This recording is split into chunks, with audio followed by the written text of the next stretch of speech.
Listen, Daisy, you's coming to England with us to hunt them skinny old oafs and serfs. Trouble is, Granny says I can't take you, so got to hide you in this here bag. See? There's plenty of room, and lots of air, too. Jethro!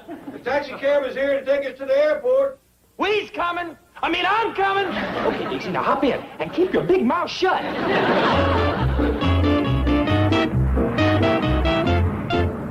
I blame you for the whole mess, Miss Hathaway. And believe me, this trip to England is coming out of your salary. Then I'm stopping right here. No, keep going. If we miss that plane, the Clampetts will get to London without us. Then let's hear no more talk blaming me. You're the one who hired that cheap British actor to impersonate the Queen's minister. He's the one who sold them Canada. Okay. The important thing is to keep them from going to Buckingham Palace and giving that phony deed to the Queen. Now, Chief, look on the bright side. What bright side? Well, they even had that miserable truck flown to London. I still say there's a bright side. What is it? When I think of one, you will be the first to hear it.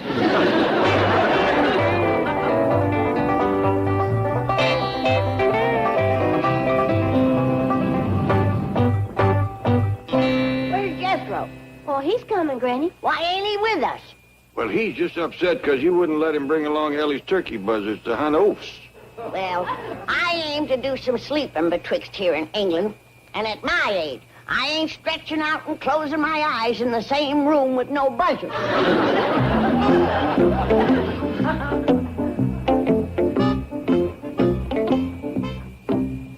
Now be real quiet, Daisy. And as quick as we get to England, we'll go to hunt oafs.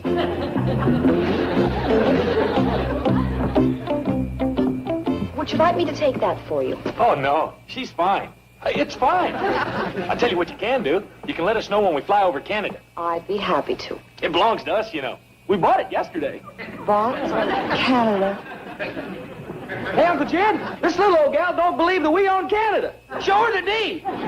Jethro, will you stop yapping about us owning Canada? It's only ours till we give the deed back to the Queen. We made it. Howdy, Mr. Drysdale, Miss Jane. I'll sit here with Jethro. You keep Ellie company. Right, Chief.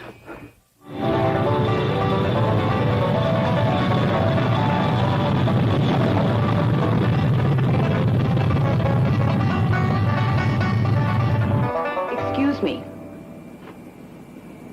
If you look out the window, you can see Winnipeg. Winnipeg? We're over Manitoba now, and pretty soon we're going to be flying over Ontario. I don't care nothing about that. Just tell me when we get to Canada. You know, Jethro, I'm sure glad I'm sitting beside the educated member of the family. You make a great brain surgeon.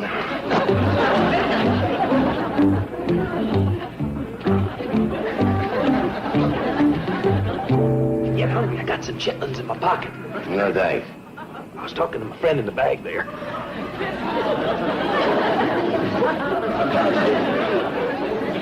You have a friend? Shh.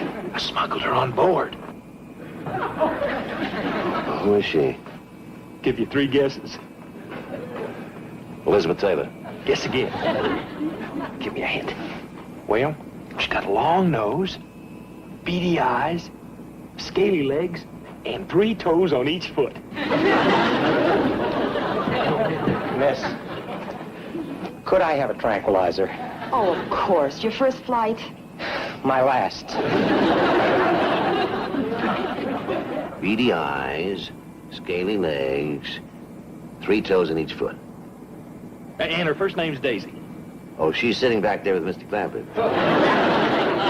Okay, I give up. Open the bag. Oh, no, not here. Uncle Jed will give me the dickens. But you can open it up in the washroom. You know, I'm just curious enough to do that. Don't scare her. I won't.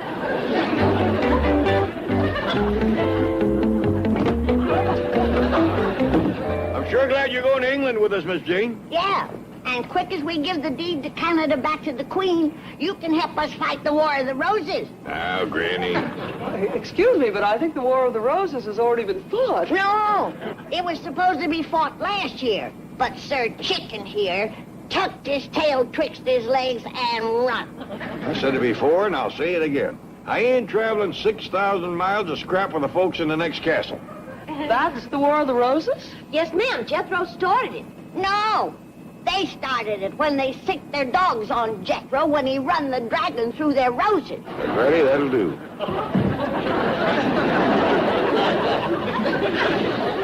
Good grief. You and your three-toed redhead. I told you she wasn't Elizabeth Taylor. You didn't tell me it was a bus. Let the cat out of the bag. Wish it had been a cat. I almost got flapped to death. Daisy, you have not a... Hey, where is she? In the washroom. And if you want her back in that bag, you put her there. Gee, what happened? Nothing. Sit down. Anything you need? Yeah, I need to have my head examined. There's a feather in your hair. Don't tell me how it got there. Granny, he done something stupid, and he don't want to talk about it. Thanks, Jethro. Did you find out what happened to Mr. Drydale? I think I got it figured out what happened to him, Jed. When he went up front there, he stuck his head out the window, and a bird hit him. We's flying pretty hard for birds. What about geese? Ain't often you get a goose this high either. Well, he got one, scratched his scalp. That could be dangerous so close to the brain. He could come down with goose fever. You gonna treat him? He didn't want me to. He's ashamed of what he'd done, I guess. Well, sticking your head out of the window of an airplane going 600 miles an hour ain't exactly the smartest thing in the world. Wait a minute. Where you going? To powder my nose. No, don't go in there. Why not?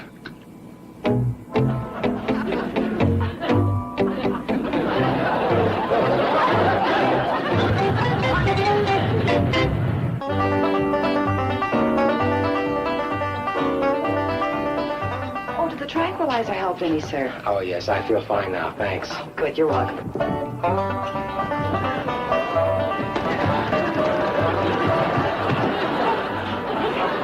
You're in trouble now. What do you mean? Another victim just went into the buzzard roost.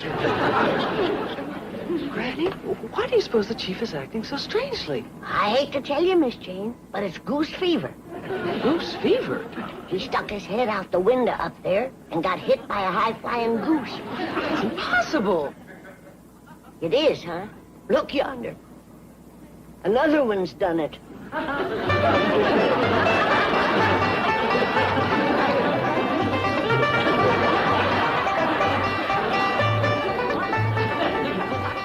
He'll be having a seizure any minute. The goose scratches is right next to his brain.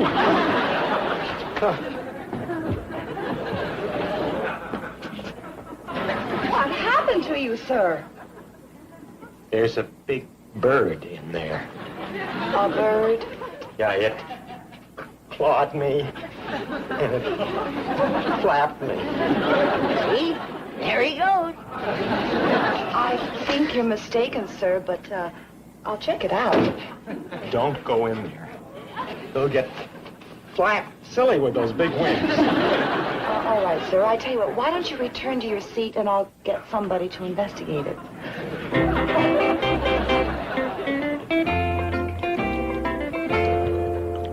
You think this'll cure his goose fever, Granny? No, but it'll quieten him down so he won't go flying around the cabin. Here you are. Take this. It'll make you feel better. Oh, thanks. I can use a drink of water.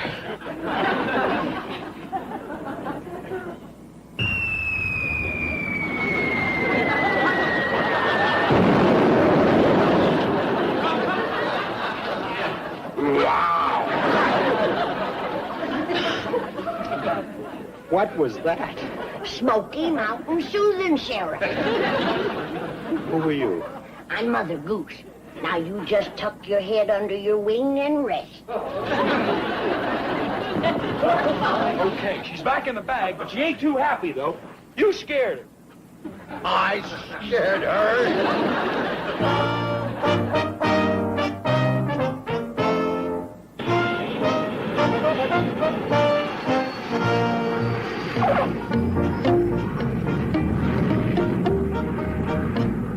Hope you enjoyed your flight. Goodbye. Hope you enjoyed your flight.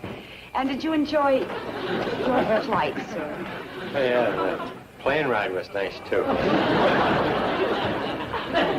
Bye. Bye. Bye. Goodbye. Goodbye, sir. Bye for sure. Bye. What are you doing? Miss Jane said they won't let me take my buzzard through customs. So I'm going to turn her loose here, and she'll meet us in front of the airport. She'll meet us? Heck yeah. I got her trained to fly around and land on the truck. Come on, Daisy. Listen, Jethro, wait. Why don't you go ahead and get the truck, and I'll smuggle Daisy through customs. Okay, swell. I'll meet everybody in front of the airport. Chief, you'll never get that buzzard through customs. They'll quarantine it. Exactly. I've had enough of this bird for one trip.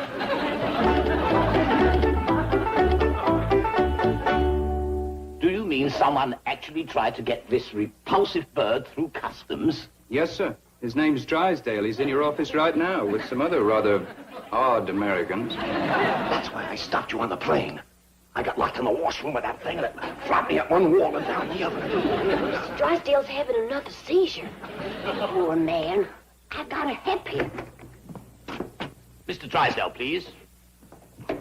That's me. Don't you know that birds have to be quarantined in a cage for 6 months before they can enter this country? Wait a minute.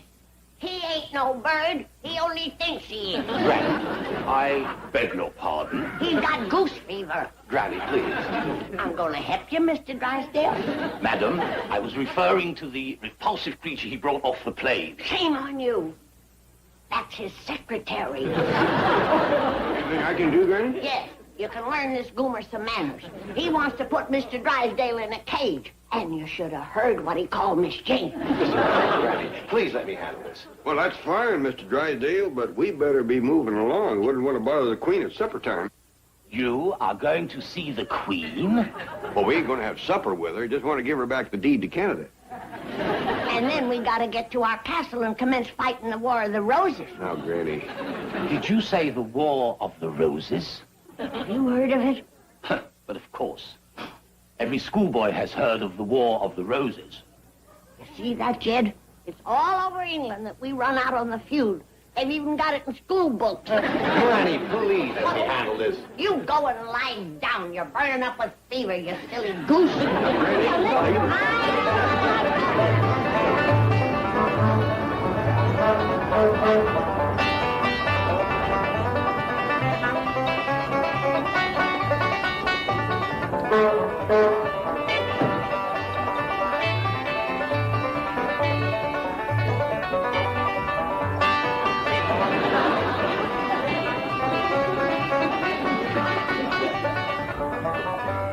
I say, what kind of a vehicle is this, then?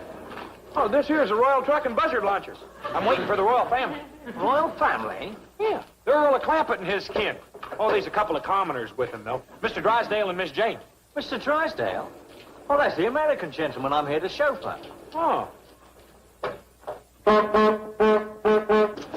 honking that thing, Jethro.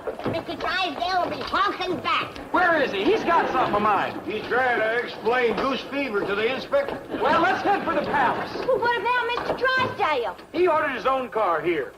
Why would he do that? I'll tell you why. With every schoolboy in London talking about the War of the Roses, he's ashamed to be seen with us. Tell Mr. Drysdale we'll be waiting in front of Buckingham Palace.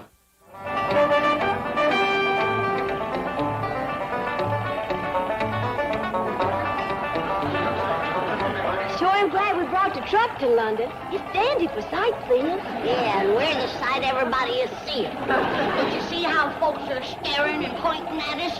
They know we run out on the feud. Now, Granny. She's right, Uncle Jed. Ain't no other reason they'd be laughing at us. Pay no attention to her. Just drive on to the palace. We got business with the Queen.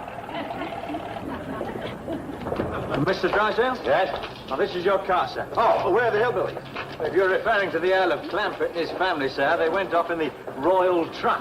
They've gone? Yes, they said they wait for you in front of Buckingham Palace. Oh, no. Do you think you can beat them there? Well, considering the car and the driver, sir, I'd say it was a sure thing.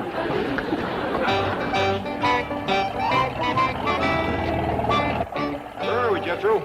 We's in what's called Hyde Park. Good. Pull up to them bushes and let's hide. Keep going, Jethro. Anybody see a street sign? I seen one, Paul. It says this here's Rotten Road. Stop right here, Jethro. This is where we belong. Rotten Road. Drive on, boy.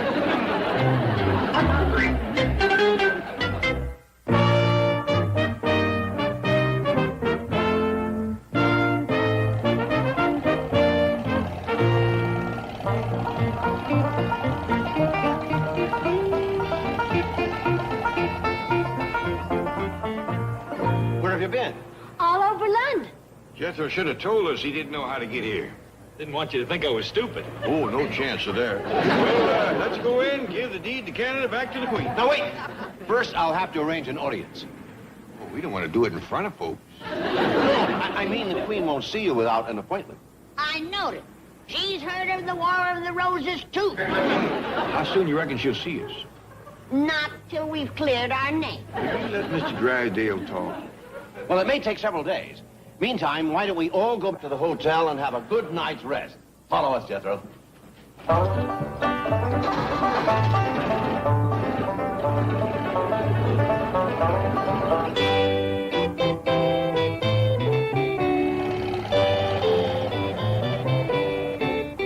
Miss Hathaway and I will go in and make arrangements. You want us to come along? No. Wait here. We might have to try another hotel. Hear that, Jed? We might not be able to get in. Reckon they heard about the feud, too. Yeah. We ain't got nothing to do with it. It ain't, huh? Oh, soldier, come here. Yes, madam. Have you heard about the War of the Roses? Oh, indeed, madam. See? How much you know about it? Well, it's probably the most famous feud in the history of England. It involved two families, two royal houses. You know how it started? Well, there's some debate as to which house first let loose the dogs of war. Excuse me. I can tell him which house let loose the dogs. It was me that was let loose on. Are you satisfied, Jed? Well, Granny, it's only natural that a soldier might have heard, but I can't believe everybody has. Wait, will you tell me something? Does everybody in the hotel know about the War of the Roses? Oh, definitely, sir. That doesn't. It's bad enough to be laughed at on the street, but I don't aim to move in here and live with it. Me neither. Me neither. Let's go on out to the castle. Yeah, Pa, come on, Jed. Well, all right. Tell Mr. Drysdale the Clampetts has gone to their castle. He means chicken house.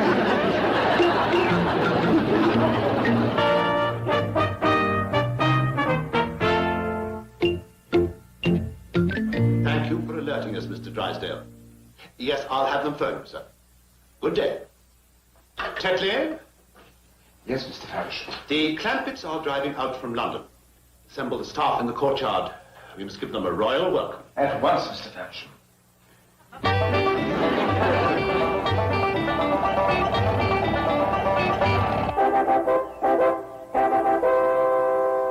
Now, just a word of caution. Let us not mention the presence of the Clampett family to our friends in the next castle. Colonel Dumbarton has not forgotten the Black Knight, Master Jethro, riding through his prize roses. Excuse me, Mr. Faversham, sir. A group of gypsies is approaching the castle. Really? Yes, and they're driving a most disreputable-looking vehicle. These vagabonds are going to spoil the arrival of the Clampetts. Mr. Tetley, those vagabonds are the Clampetts. Tetley, steady. Steady. They seem very fond of you, sir. They're calling your name. No, they usually call me Major or Mr. Domo. They think Faversham is a greeting.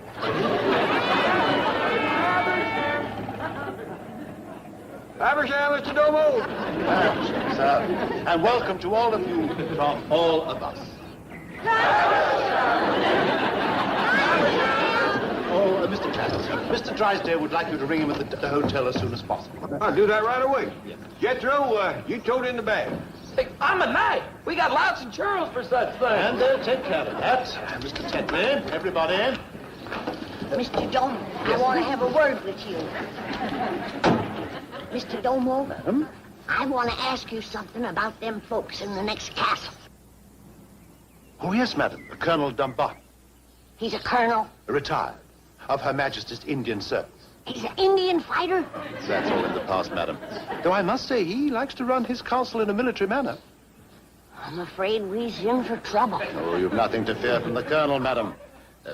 Confidentially, the old gentleman is usually in his cups. Gentlemen, the Queen. The Queen.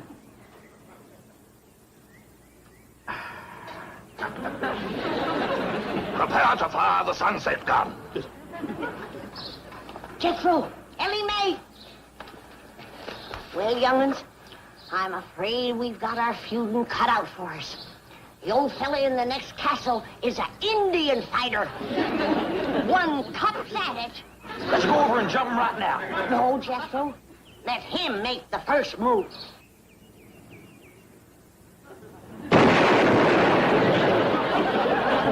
What was that? Sounded like a cannon. He's fired the first shot. The War of the Roses is... In 15th century England, two noble families, the House of York and the House of Lancaster, clashed in a bloody feud that became famous as the War of the Roses. Tonight in 20th century England, history repeats itself as the House of Dumbarton clashes with the House of Clampett in the Second War of the Roses.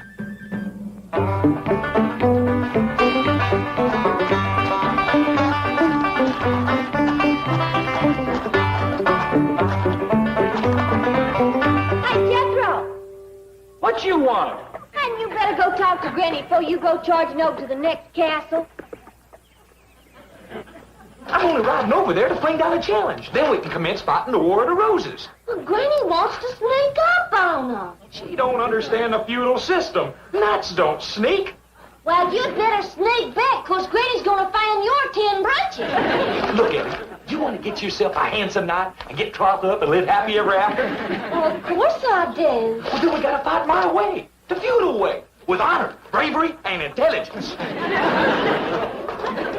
Okay. Good luck, brave, intelligent knight. Giddy up! Jethro! You're all backwards! Jethro!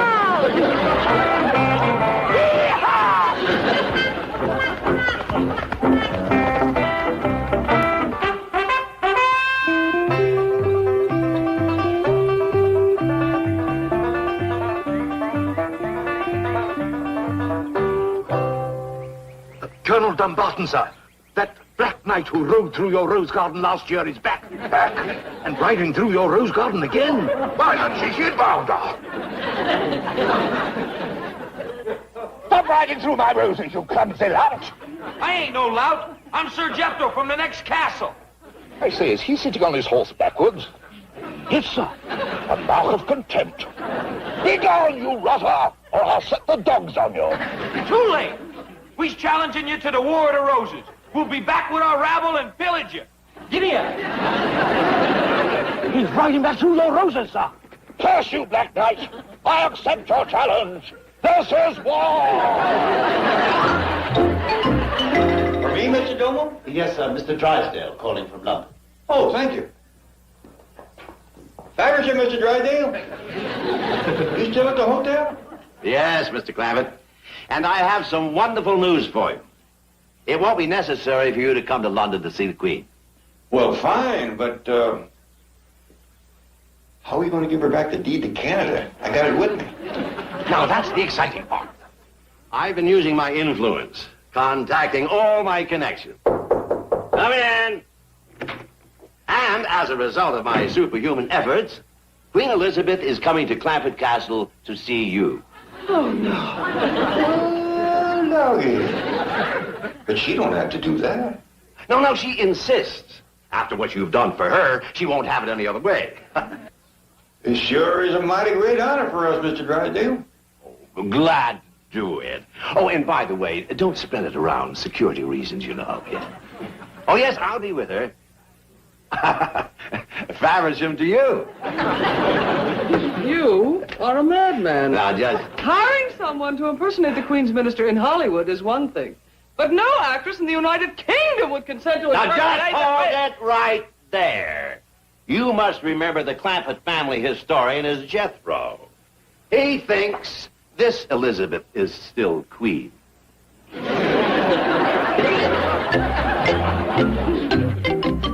Nessa, darling, we simply must do something about your father. Oh, sit down, Osgood. You knew Daddy drank when you married me. He's getting worse.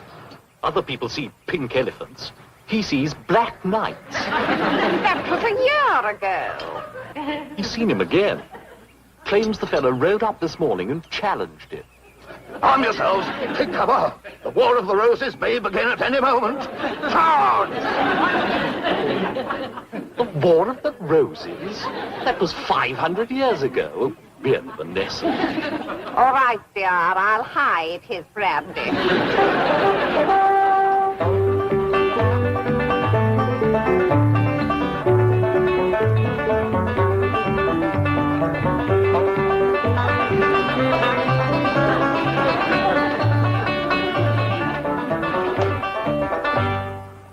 Many a castle's been captured with these here catapults. But how are you going to get it inside the wall? Well, I ain't. It's going to get me inside. Oh, it's going to throw you like a slingshot. Ain't you never heard of Sir Lancelot a-sailing the walls? This here's what sent him a-sailing. Ain't you likely to get hurt? Heck no. That's why knights wears armor. I reckon that's where they got the expression, fly by night. What you going to do after you get inside? I'm going to, lay about me with my trusty sword. Then when I get them all pillaged, I'll open the gate, let you in. You can pick yourself out a night and get troughed up. Why, heck, for I don't want him if he's all pillaged. I'll just stun the good-looking. Let's go. You sit in the chair and hold it down till we get there.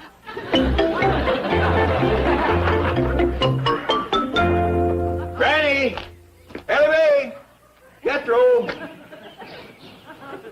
Where is everybody? What the blue blazes? So long, sire! We're off to pillage and loot! Hold on, Carl. I'm going to fetch me back a handsome knight and get troughed up to him. Jethro! Ellie! Wait!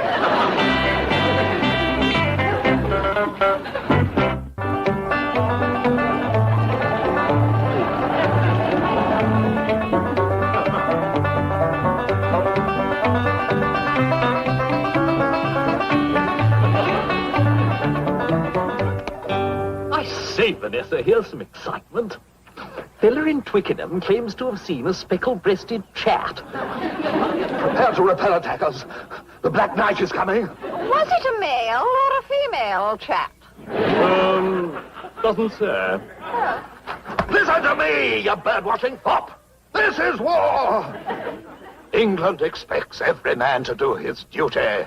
Man the battlements. Vanessa, I thought you said I did. I put his brandy away. that it's time to put him away.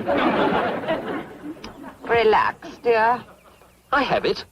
Send him to Scotland to visit your cousin Sandra. Sandra's coming here.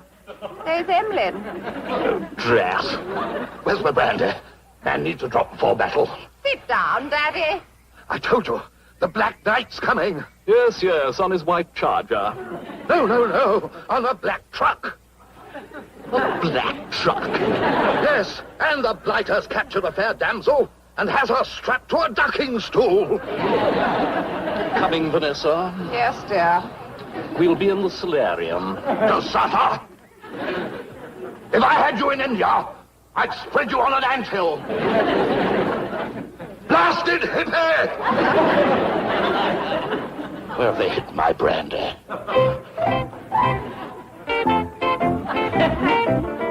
Here you are, Ellie.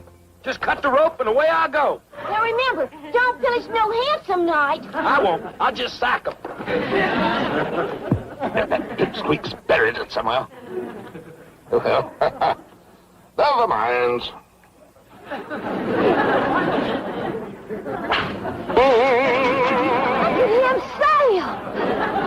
Jethro, you forgot your sword.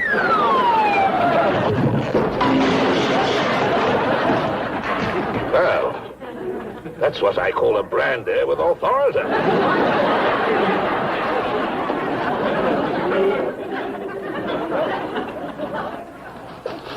The Black Knight. All right, the rest of you pay attention. We'll show you how it's done. All right, you fighting fools, charge! Hit the dirt! That's the spirit, boys. Old Jed Stewart himself would be proud of you. And when we capture the next castle, you elite troops will get the spoils. Hey, what's going on? Who are these fellas? Granny's gorillas. We got a sorry lot of rabble, Jed. But I called out the cowards. I was hoping to come up with the dirty dozen, but all I could get was the filthy four. Come on, you fellas get up and go back to your job. Wait a minute, Jed. These are the Clampett Commandos, ready to lay down their life for your honor. They know everybody ain't coming back. Yeah, because everybody ain't going. You gonna chicken out again? Is we gonna be forever known as the Beverly Hills Yellow Bellies? The Queen is coming. Here? She's gonna pick up the deed to Canada. Then we got to finish the feud. It's done finished.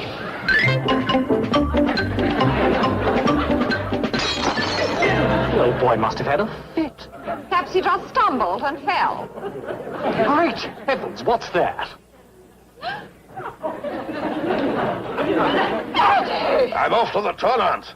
The Black Knight and I are jousting. Jousting? Yes, he flew over the wall to engage me. The poor blighter forgot his sword. So we're meeting on the field of honor to settle the War of the Roses. My steed! But, Jed, I can't send Granny's gorillas back to civilian life. I got them all worked up to a pitch. These killers, they got a bloodlust in their eyes. Well, I can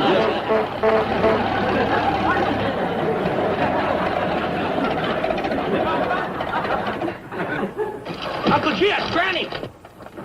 Get everybody together.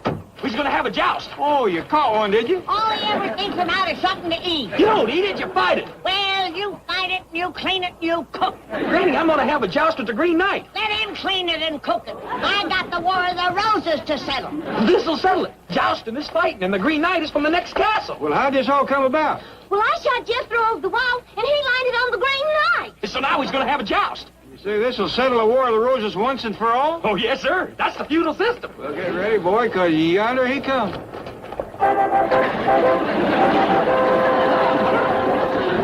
Somebody fetch my charger and my jousting lamp.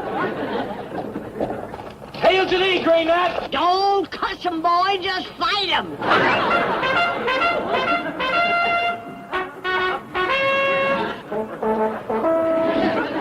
What's that green goomer doing? Knowing the Colonel, madam, I would guess he is fortifying himself for the fray. Oh, well, as long as it's only water. Ladies and gentlemen, and rabble. In this corner, we have a boy from your own castle. A boy fighting to end the War of the Roses. A boy fighting to save the family name and your own necks. The ever-popular Black Knight from Bog Tussle. Let's hear it for him! And in this corner, appearing for the first time without his cannon, a man after your own hearts, as well as your livers and other vital organs, the notorious Yellow Knight. I mean the Green Knight.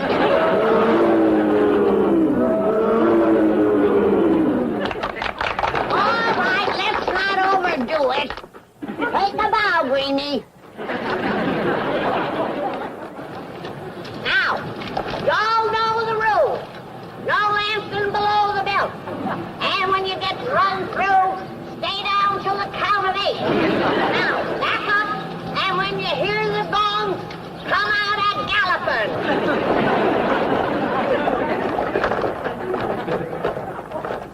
Jethro, if he ain't in one piece, I ain't taking him. You don't think nobody's going to get hurt, do you? If Master Jethro can survive the catapult, he can survive the Colonel. Well, what about him? What kind of shape is he in? Mr. Clamp, the shape that he is in, I guarantee you he won't feel a thing. On your mark, get set, charge!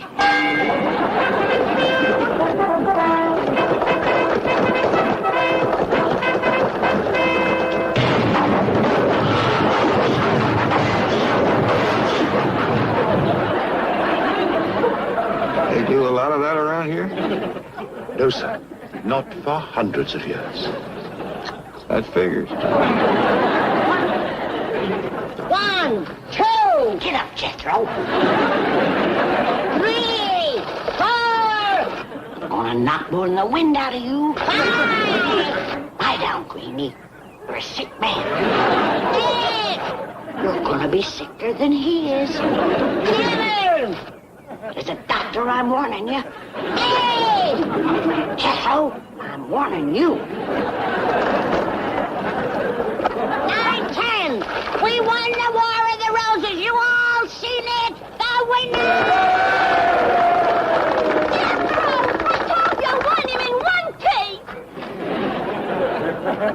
Ellie, don't!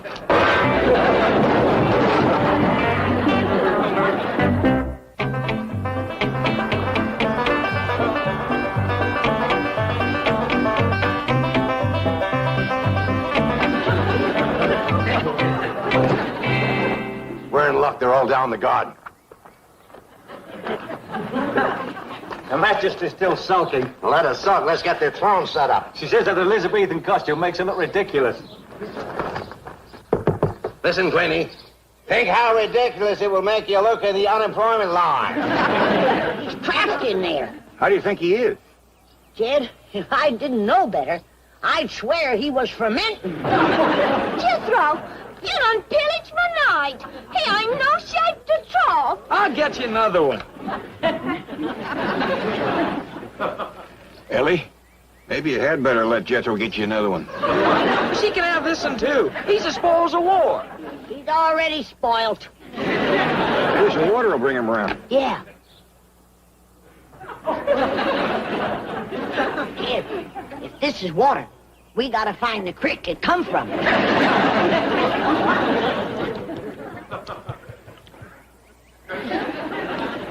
That's what you call water. You sure? Distilled water. Granny, it's for him. Yes. Mr. Faversham! Mr. Faversham, the Queen is here. The Queen? Not the new one, sir, the old one. The old Queen? Elizabeth I. Gently, have you been at the cooking, Sherry? No, sir. I was going up to the castle, and as I emerged from the garden tower, I saw Her Majesty. Queen Elizabeth I? Yes, sir, ascending her throne. Something the matter, Mr. Domo? Not really, sir. No, the excitement of the day has been a bit much for Tetley here. But I did see the Queen. You did? Yes, sir, in front of the castle. Oh, good. I've been expecting her. I'm going to give her back the deed to Canada. The deed to Canada? Yeah, bought it last week. Granny! Hey, Jethro, get a move on. Queen's here.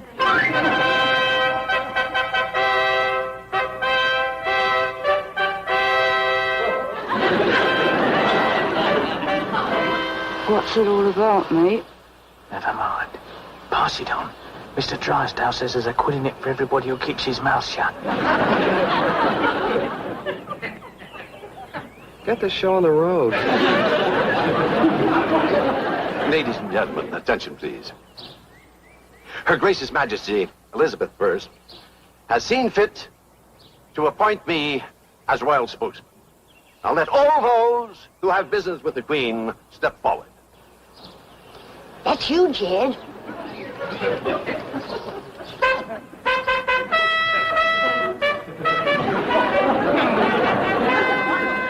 Your Majesty, ma'am, well, first off, I want to say that we all feel mighty honored just to get to see you. And I want to thank you for letting us visit your fine country. I don't know how much Mr. Drysdale has told you about how we come to buy Canada, but, well, I reckon maybe the less said about that, the better. Yeah. Well, anyway, it's an honor and a pleasure to give it back to you, and here is the deed. On behalf of Her Majesty, I thank you for returning Canada to the crown. You're welcome, and she's welcome. You done good, pal. I sure did. Mr. Drysdale, can I say something to the Queen? You may approach the throne.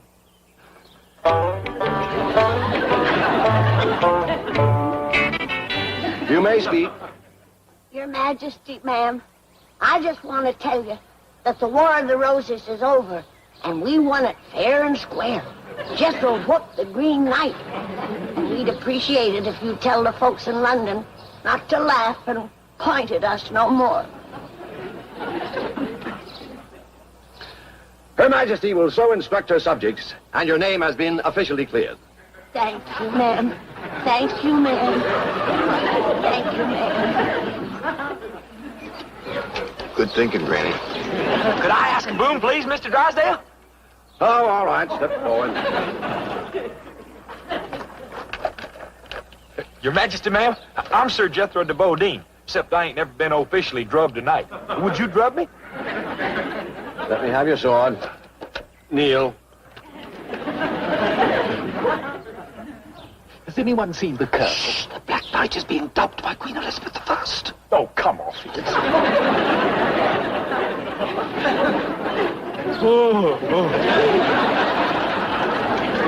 You better get him home. Here. Drinks, you know. Thus ends the Second War of the Roses.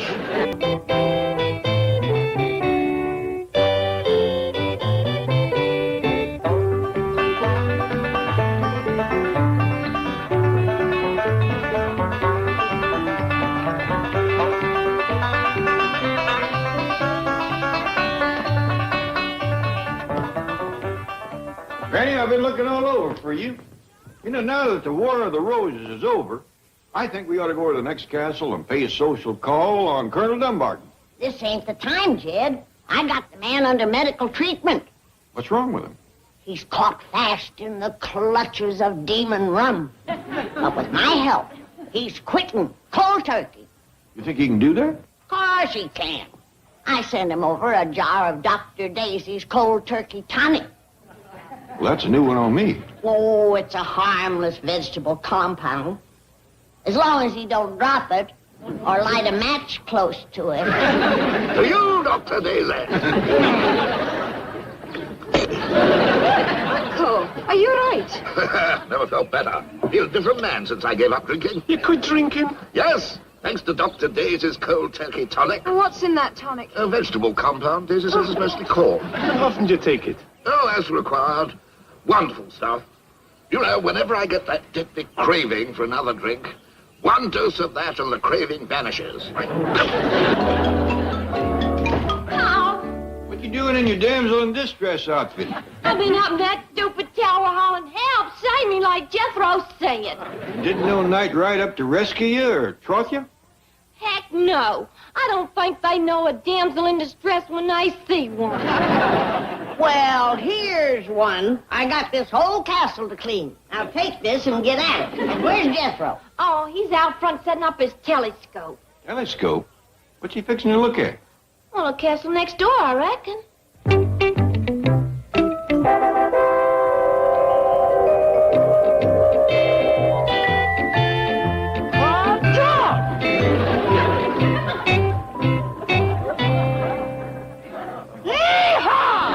I'll change into my old clothes, Granny. Good girl. Uncle Jed, Granny, where are you?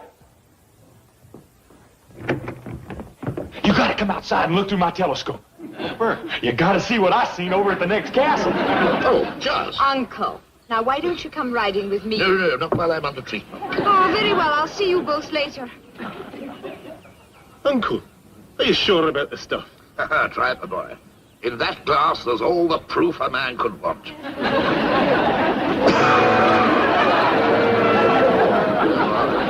Sounds as though you need it, huh? What is it, boy? Uncle Jed, I'm in love. Well, doggy. Who is she, Jethro? Mr. Domo says she's Colonel Dumbarton's niece. Just visited. Take a look. Oh, you're spying on them folks. Colonel Dumbarton's got a telescope over to his castle. He looks at us. Boy, are we getting the best end of this bargain. Oh, it's fair and love and war, Jed. We've done had the war. Now he's got the love. Uncle Jed, she's the one I've been looking for all my life.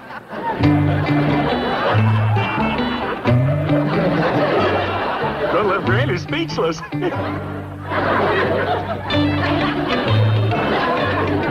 Ain't never seen one like her, have you? No, boy. She's one of a kind. Take a look, Jed. You ain't gonna believe it.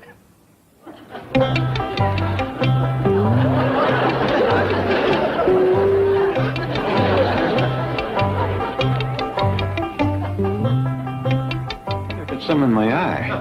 Ain't gonna go away way, Jed.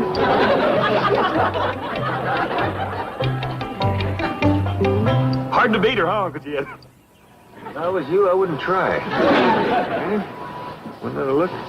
No, a sight like that sort of stays with you, Jed. What do you think of that figure? I was just going to ask you about that. A lot of it, ain't there? She's all woman, Uncle Jed. Well, so long. Where you going? Where would you be going if you was in my place? An eye doctor. Hey, boy, let me give you some advice. Don't get fresh with that girl.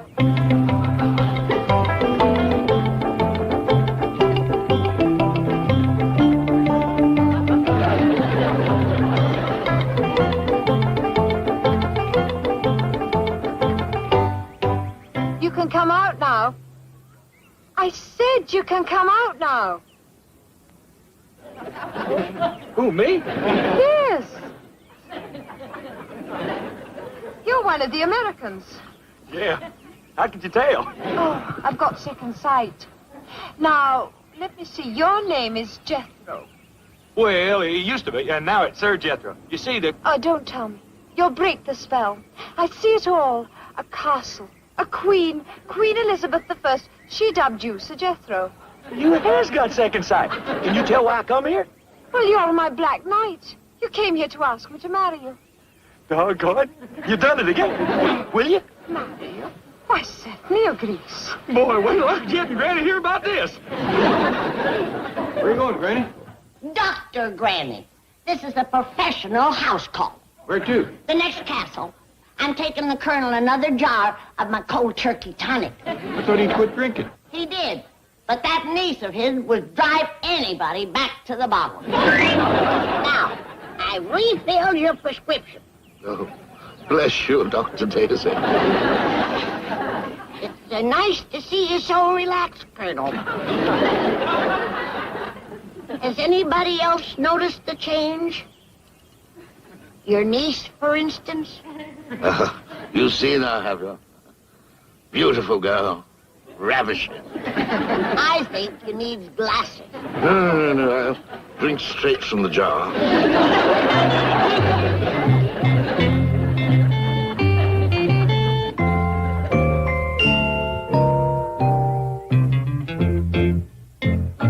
Don't go away, lassie.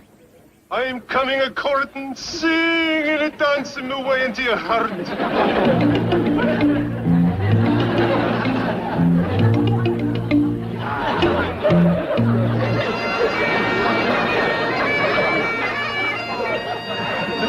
Enchanting creature. Make some lucky fellow a great wife.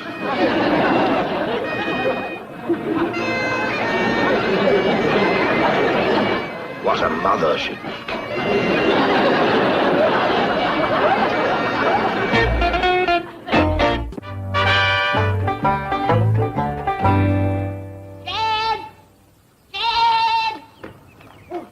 Mr. Domo, have you seen Jed? Mr. Clampett? Yes, madam. He's in the main hall. Is something wrong? Yeah. Tell me, have you ever seen Colonel Dumbarton's niece? Many times, ma'am. This won't go no further. But tell me, what do you really think of her? Well, since you ask, madam, I think Miss McGregor is one of the most beautiful young ladies I have ever seen.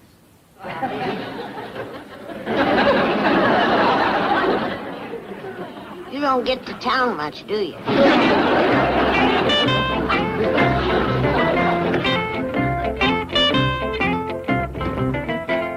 Jed, Mr. Domo must have got himself a lick on the head. He thinks the Colonel's niece is beautiful, too. He does? Reckon something wrong with that telescope? Can't be. I seen her up close. You wouldn't believe it. Is she really that, ugly? Not only that ugly, she's a drunk. A drunk? Carries it around in a big leather bag. It's got 4 straws to it. She was reeling around the yard, sucking on the hind one, moaning and squealing. Squealing? Oh, like a stuck pig. It was revolting. Where was the Colonel? Sitting there sober as a judge, pretending not to notice. And her moaning and squealing? He ought to took steps.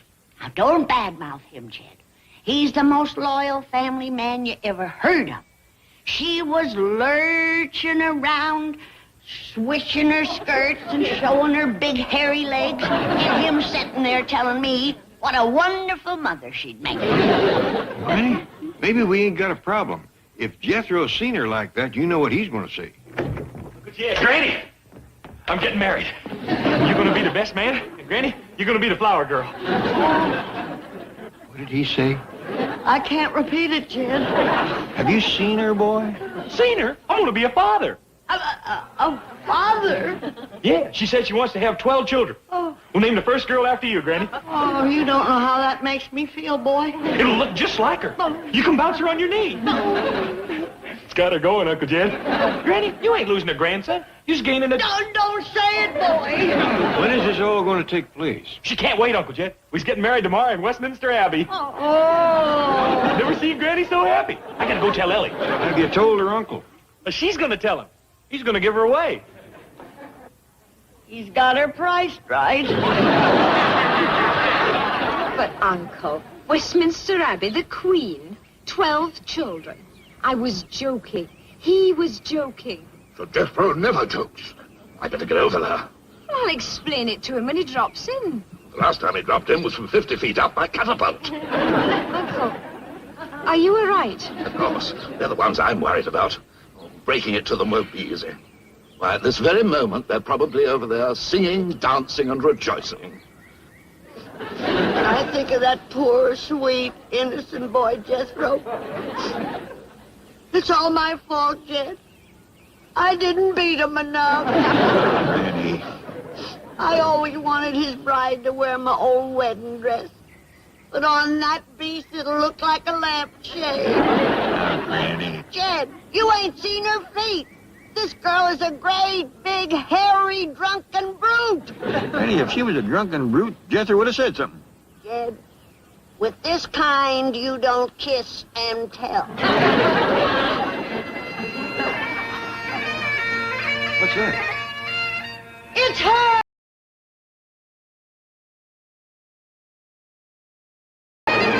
How's that for a drunken brute?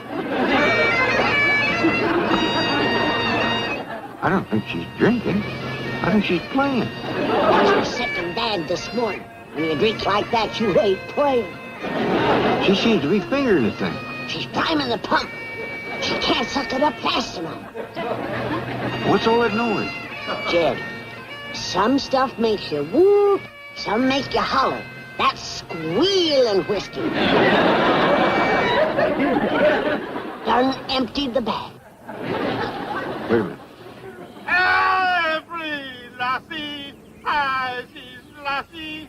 Nay, nay, say hey, I wonder how folks over here handle these things. I wish Mr. Drysdale and Miss Jane was here. It ain't them two that you needs. It's Barnum and Bailey. Oh, Granny! You dodging Jethro's girl? Have you seen her? Yeah. Then you just answered your own question. I don't think there's going to be no wedding, Ellie. I'm going to talk to her uncle. Well, he's over here to see you. Yes? Let me break it to him, Jed. He's my patient, and the shock could start him drinking again. I feel frightfully embarrassed. You do see the girl's position. Well, now, let me get this straight. The wedding is off? Yes, and I'm terribly sorry. Oh, don't give it another thought.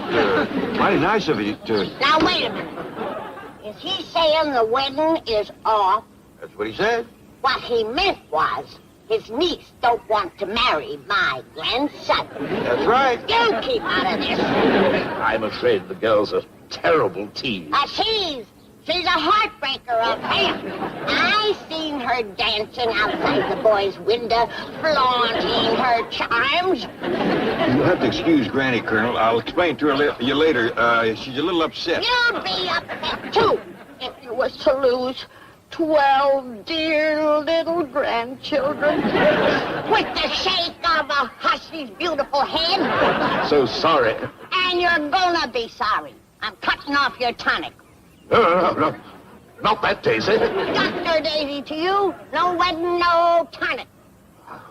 I don't have another word with the girl. No, don't do that. You keep out of this.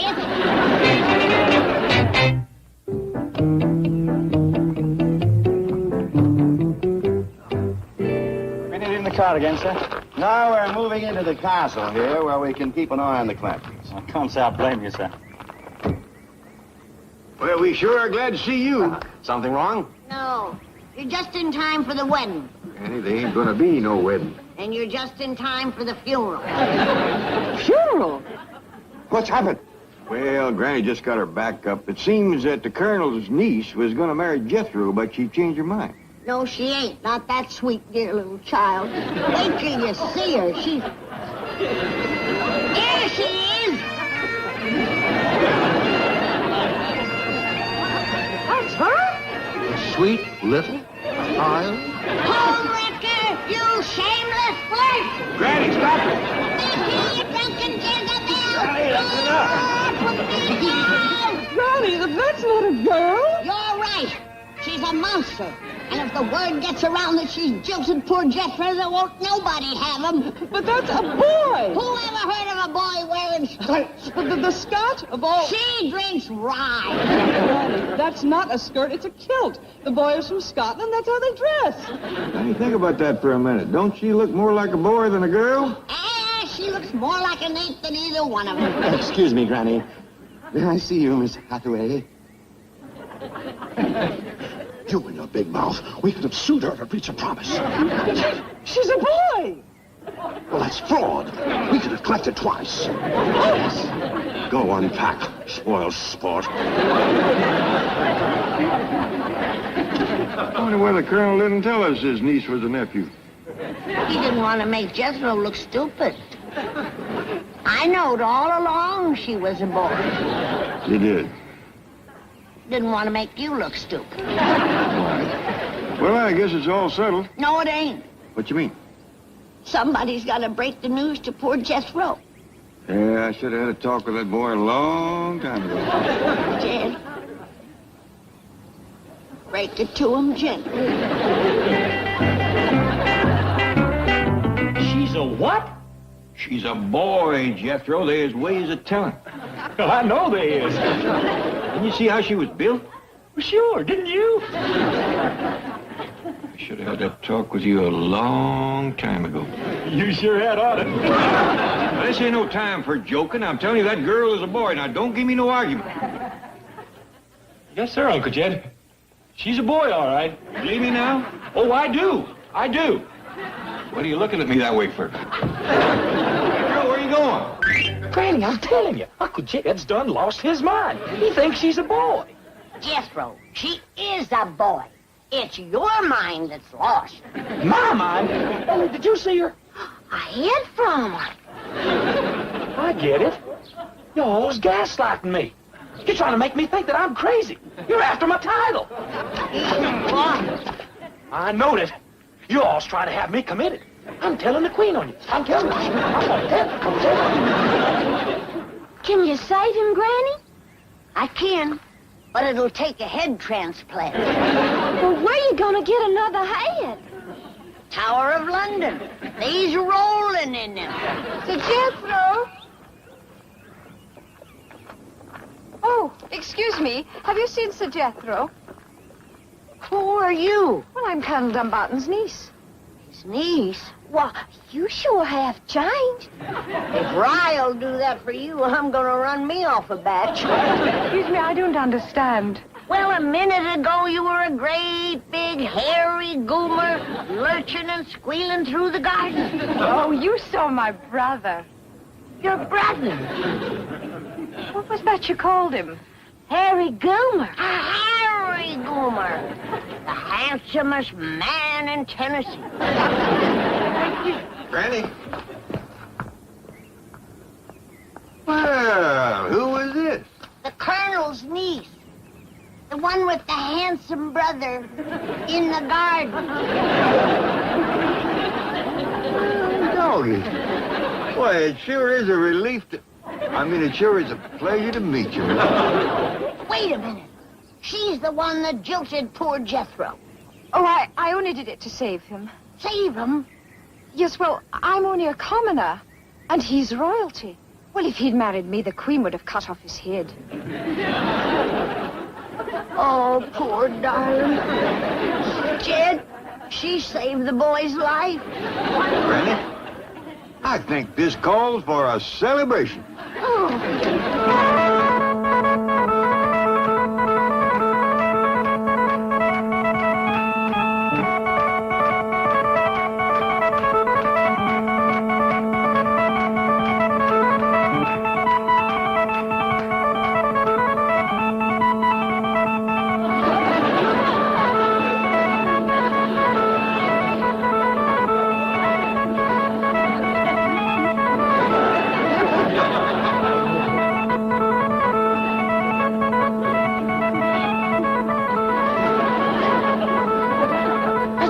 Try, Jed. I'm game.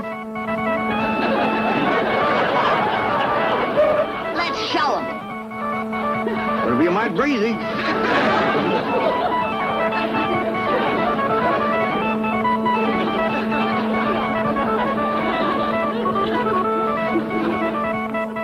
I wonder how you know that tune. It's the tonic, Jed.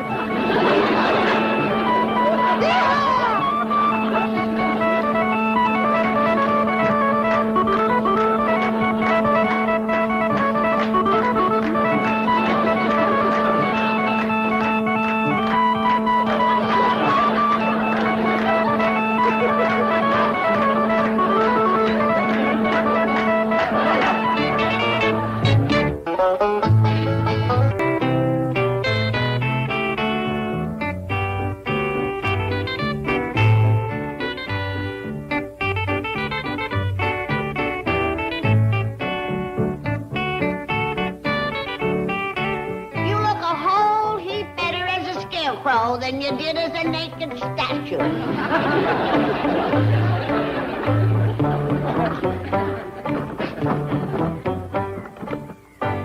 Pretty fancy scarecrow, Granny, even for a royal garden.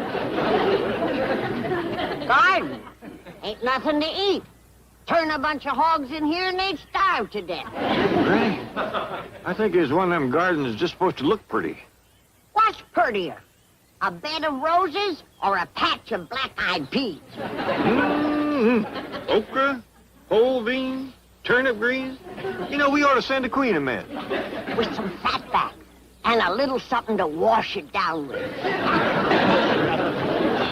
Mr. Drysdale's been inquiring for you. He's rather upset. He's whining again because we won't go home. He's crazy, Jed. Well, Granny, we have been over here quite a spell, and he'd like to get back to Mrs. Drysdale.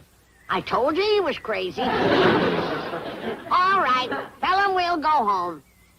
Mighty thoughty of you, Granny. I'm awfully sorry to hear this. May I ask when?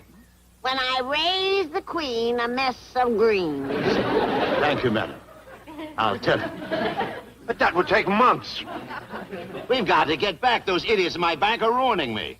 He's worried about his image.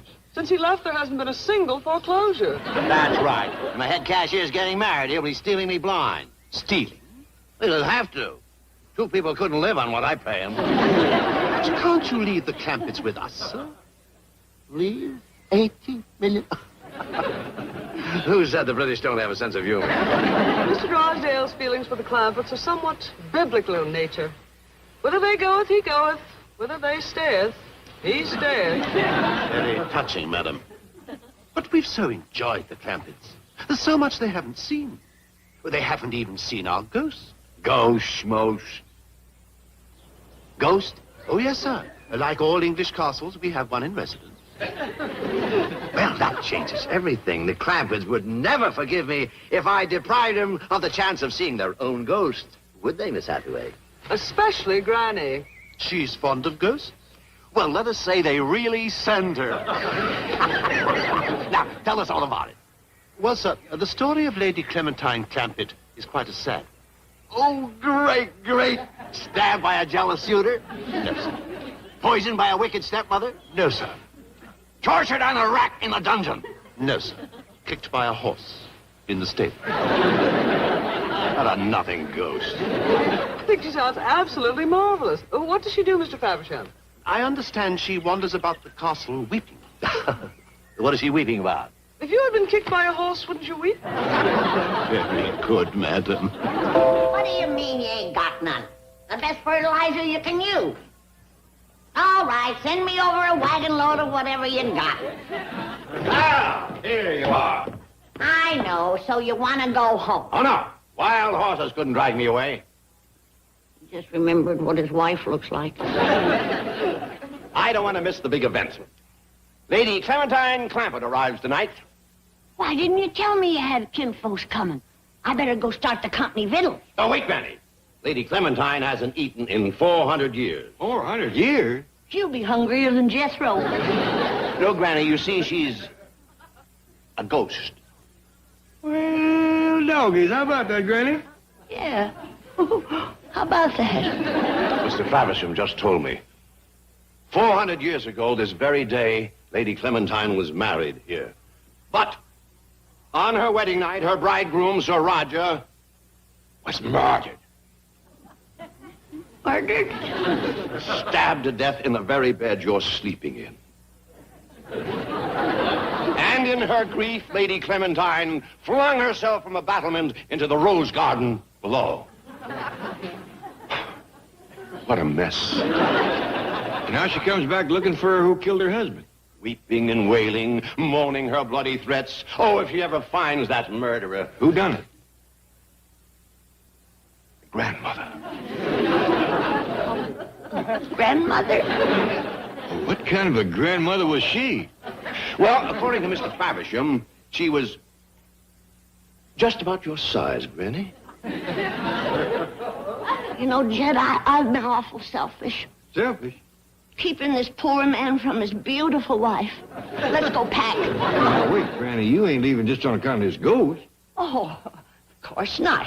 I'd just love to stay and get my head bashed in by one of your bloodthirsty relatives. Oh, now, wait. Granny, wait a minute. California, here we come. Right back where we started from. Where about? What are y'all dancing about? Oh, bad news, bad news. It always affects me this way. We're going home. We can't go home. I'm still paying court to yon fair maid over to the next castle. Court's adjourned. The ghost of Clampett Castle walks tonight, and Granny is terrified. A ghost? Is that all? Hey, I'll fix that. Jethro, wait. What are you going to do? Talk Granny out of it. I read up on these here castle ghosts, and all you got to do is hold a sea ants and exercise the rascal. Jethro, listen. Now, don't worry. We ain't going to have to go home. I'll flush him out. But Jethro, you're not a medium. I know. I'm large.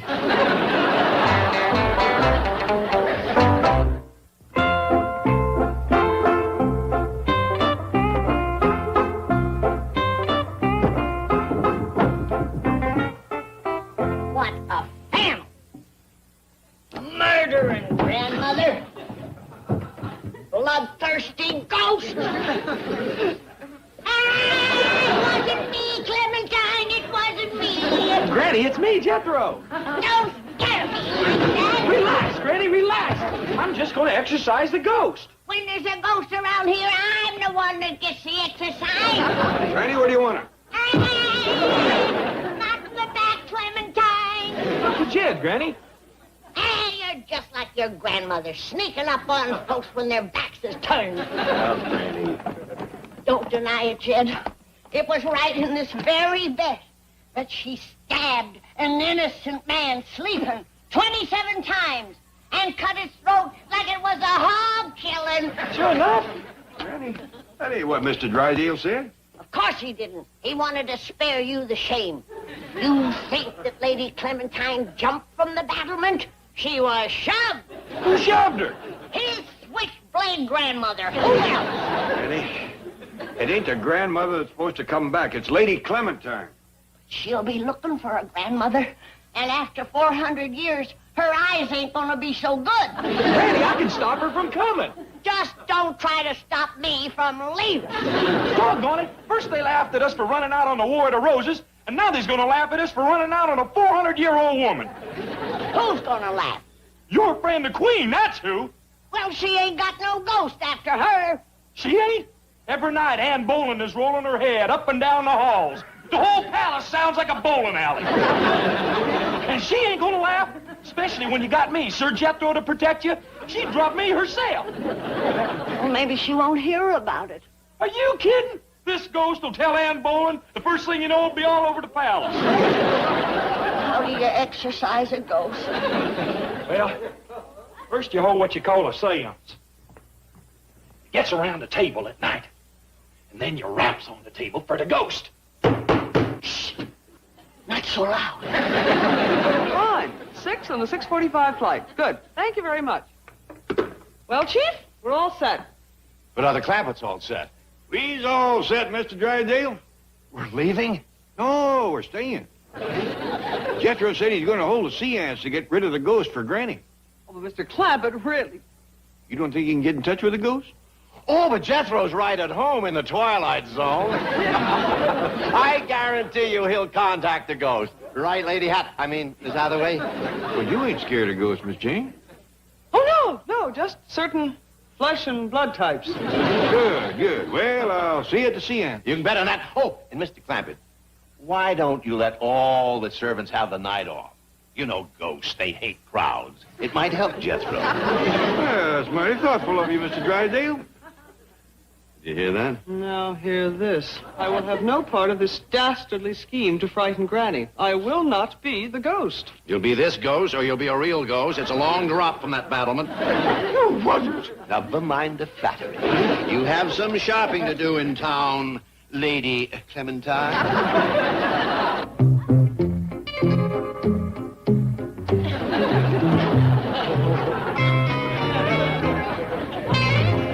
All set, boy? Oh, yes, sir, Uncle Jed. As soon as Granny finishes primping.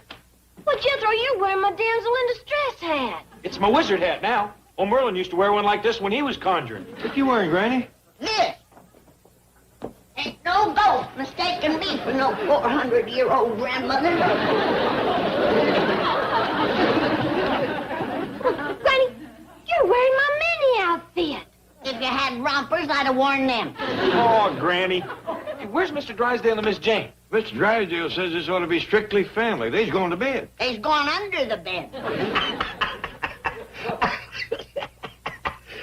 Granny's hiding out in the miniskirt. I'll scare her right out of it. Steve, it is not going to work. It can't miss. I've got a mic and speaker hidden in there. We can hear everything they say. And when I press this button, they can hear everything the ghosts have to say. I am not uttering one word into that microphone. You don't have to. I've got a better angle. Now go get ready.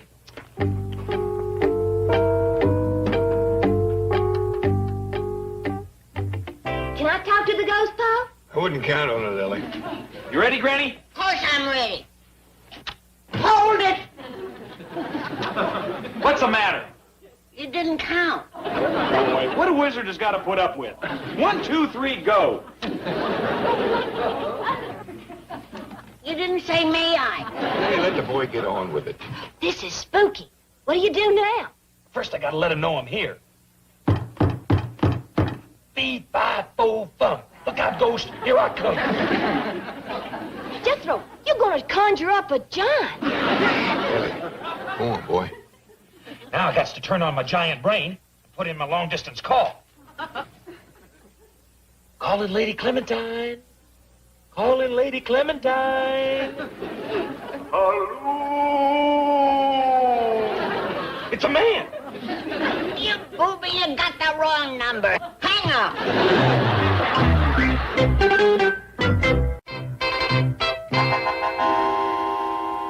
whom do you wish to speak? Is Lady Clementine there? No, she's on her way to the Clampett Castle. Is there a message? Yeah. Would you mind telling her that she's dead? Dead?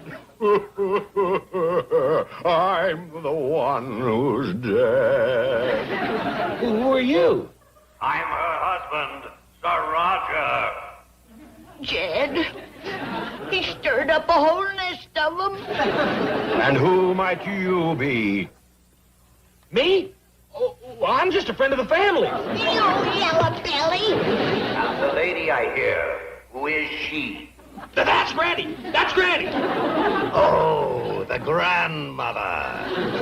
You blabbermouth, I'm gonna kill you. And she will. Struck me down in my prime 27 times on my wedding night. But I ain't the one. My wife will decide that. She'll be there any moment. Hurry up, halfway. I'm telling you, I ain't the one. Do you still carry that knife? I got something better than a knife, Buster. Granny, mister, I wouldn't say no more. My wife will do my talking. And this'll do mine. Gee, what happened?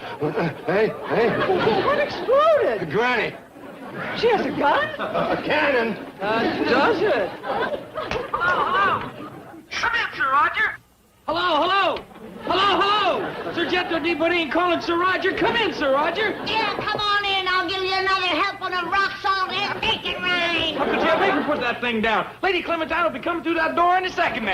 Excuse me, Sir Roger. Ladies first. Hey, you can't shoot Lady Clementine. She's kinfolks. I'll head her off. Lady Clementine! Hey, Lady Clementine! Granny, give me the gun. It's perfect. Here, help me into this thing, chicken. Granny has a gun. Mr. Clampett has the gun. Where are you going? I'm off to see the wizard. Hey, Lady Clementine! Lady Clementine! Sir Jethro D. Bodine calling. I got a surprise for you. Your husband's been murdered again. When you hear a scream, don't be alarmed. It'll be Jethro. But, Chief, you... Shh. Start packing.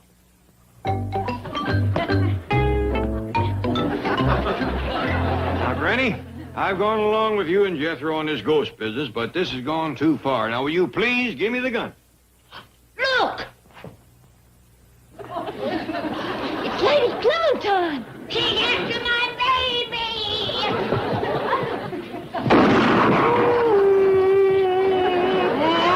Lady Clementine? Wait. I'm just a friend of the family. I ain't even a good friend.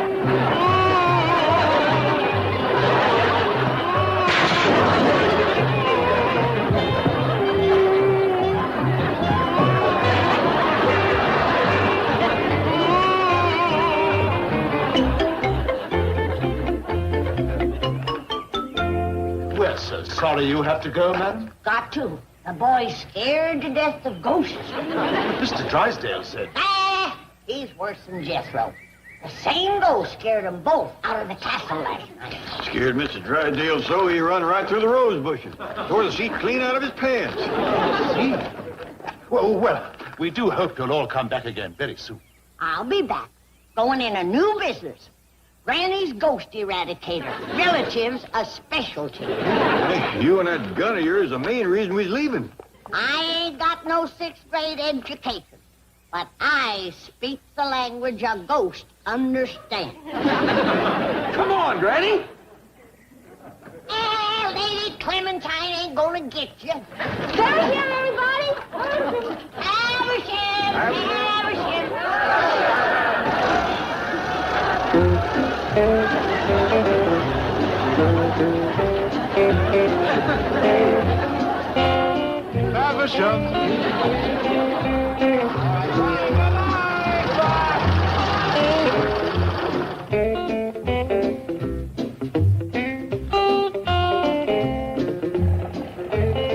There's something wrong. Folks here in London are still staring and pointing at us. Yeah. And Queen Elizabeth herself said she'd tell them we didn't chicken out on the War of the Roses. Right, we want it fair and square. Yes, well, that's why they're pointing at you. It's not the finger of shame, it's the finger of fame. You're celebrities now.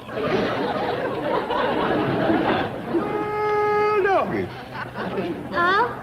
I didn't get to make Queen Elizabeth like the rest of you. It was a mighty high honor, really. Well, still plenty of time before the airplane leaves. Jethro, drive us over to Buckingham Palace. No, I mean, you can't see the Queen without an appointment. We'll take our chances. A fine mess you've got us into now. It was your idea that I impersonate Queen Elizabeth, not mine. Jethro, please don't go to Buckingham Palace. Drive straight to the airport. Why, Mr. Drysdale? Tell her, Miss Hathaway. What? Oh, well, the chief didn't want to come right out and say it, but the Queen has probably heard about Sir Jethro running from the ghost. Oh, that's right. And she'll probably take away his knighthood. Can she do that? She can drub you. I reckon she can undrub you. Yes, and when she undrubs you, she'll hit you with the sharp edge of the blade. Jethro, you dumb old black knight coward. You done kept me from meeting the Queen. Don't get upset, Ellie. We'll have Jethro to wait in the truck whilst the rest of us go in and see Her Majesty. Mr. Drysdale can't go. He run from the ghost, too. Oh, you're right, Sir Jethro. Oh, I was a craven coward. And if the Queen sees the rest of you drive up to the palace with me, she'll throw everyone in the dungeon. Mr. Drysdale, I mean this in the friendliest way. But would you please jump? Granny, we all come here together, and we're all leaving together. Drive straight to the airport, boy.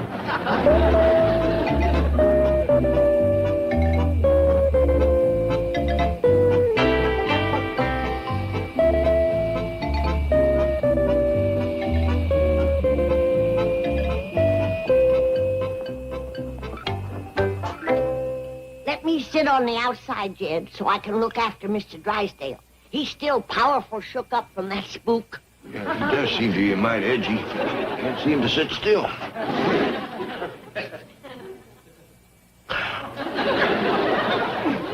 Relax, Lady Clementine. You only have to sit for 6,000 miles. Very fun.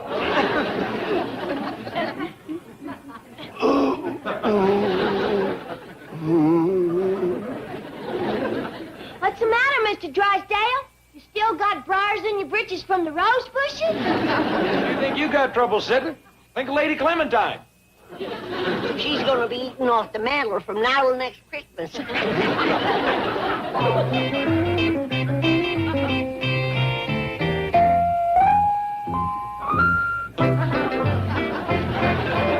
Ed, you look like you seen a ghost. Now, Granny, you know ghosts don't ride in no airplane, don't you? I ain't scared of no ghosts. And I ain't never gonna be scared of no ghosts! Get back! Get back! Where's my shotgun? Where's my rifle? Where's my bacon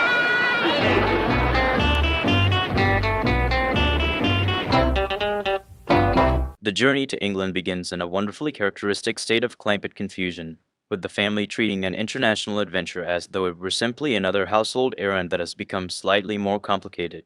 The opening situation immediately establishes the comic innocence that will drive everything that follows.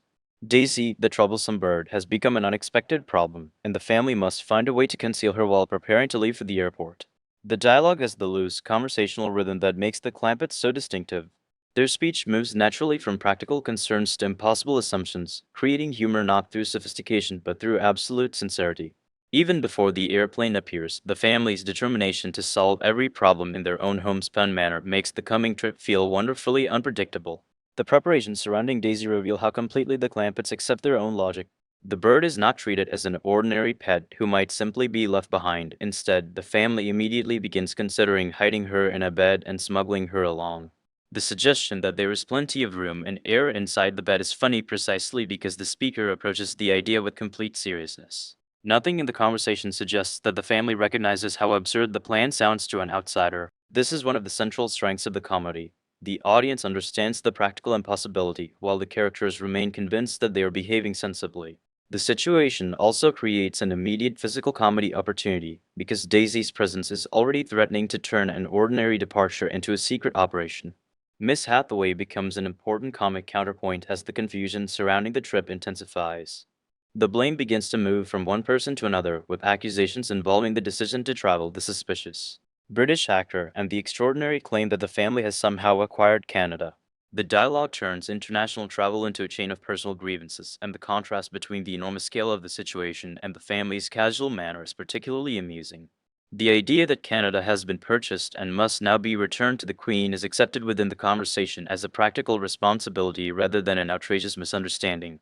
The Clampetts are not trying to create trouble. They genuinely believe they have an obligation to correct a transaction. That sincerity gives the absurdity its warmth and prevents the situation from becoming merely chaotic.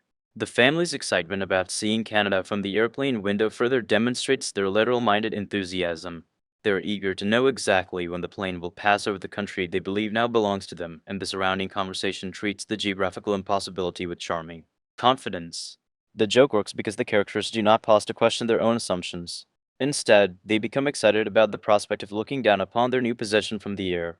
This innocent anticipation also establishes the larger contrast between the Clampetts and the formal world they are about to encounter.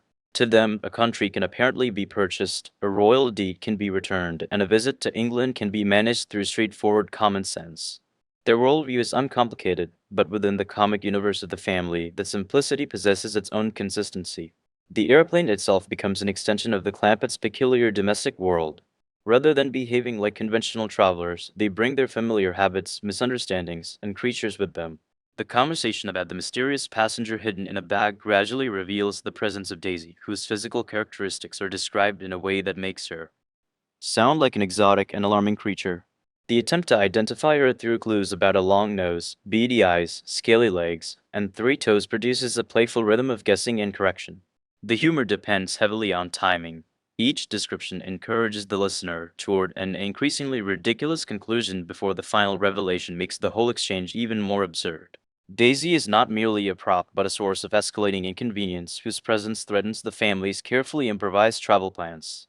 The family's conversation during the flight also reveals how comfortably they mix historical fantasy with everyday practicality. The War of the Roses is discussed as though it were an upcoming conflict in which the Clampetts may actually participate, and the family interprets historical references through their own rural experience. This material is especially effective because the characters' confidence never becomes malicious or arrogant. They simply understand the words they hear according to the world they know. A misunderstanding about history therefore becomes a perfectly reasonable plan in their minds. The audience can appreciate the double perspective. The Clampetts hear a famous historical phrase, while everyone else would understand it as something that happened centuries earlier. That gap between knowledge and confidence supplies the foundation for the comic adventure without requiring the family to behave out of character. Jethro's presence adds another layer of innocent absurdity to the preparations. His comments and questions demonstrate the character's characteristic mixture of confidence and limited understanding, especially when complicated subjects are involved. He can speak with the certainty of an expert while drawing conclusions that are hilariously disconnected from reality. The family responds to him naturally, which makes the exchanges feel like genuine family conversation rather than constructed jokes. This is important to the success of the comedy because the characters never seem to be waiting for a punchline. They are simply discussing their plans. The performance style suggested by the dialogue depends upon pauses, bewildered reactions, sudden changes of subject, and the contrast between Jethro's confidence and the more cautious reactions of others. These small details make the larger absurdities feel effortless.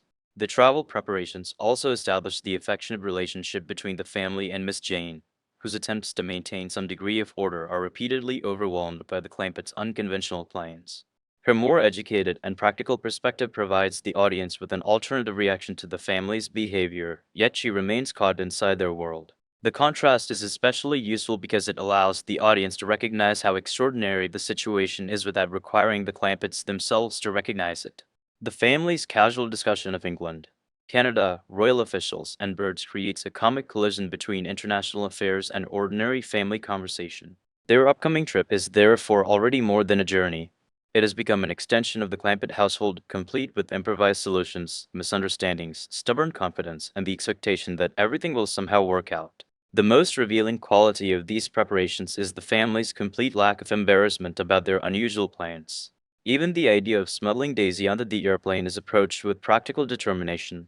Someone will hide her, someone will distract attention, and someone will arrange for her later movement. The family treats these complications as manageable obstacles rather than evidence that the entire plan is unsound. This attitude captures the essential charm of the Clampetts.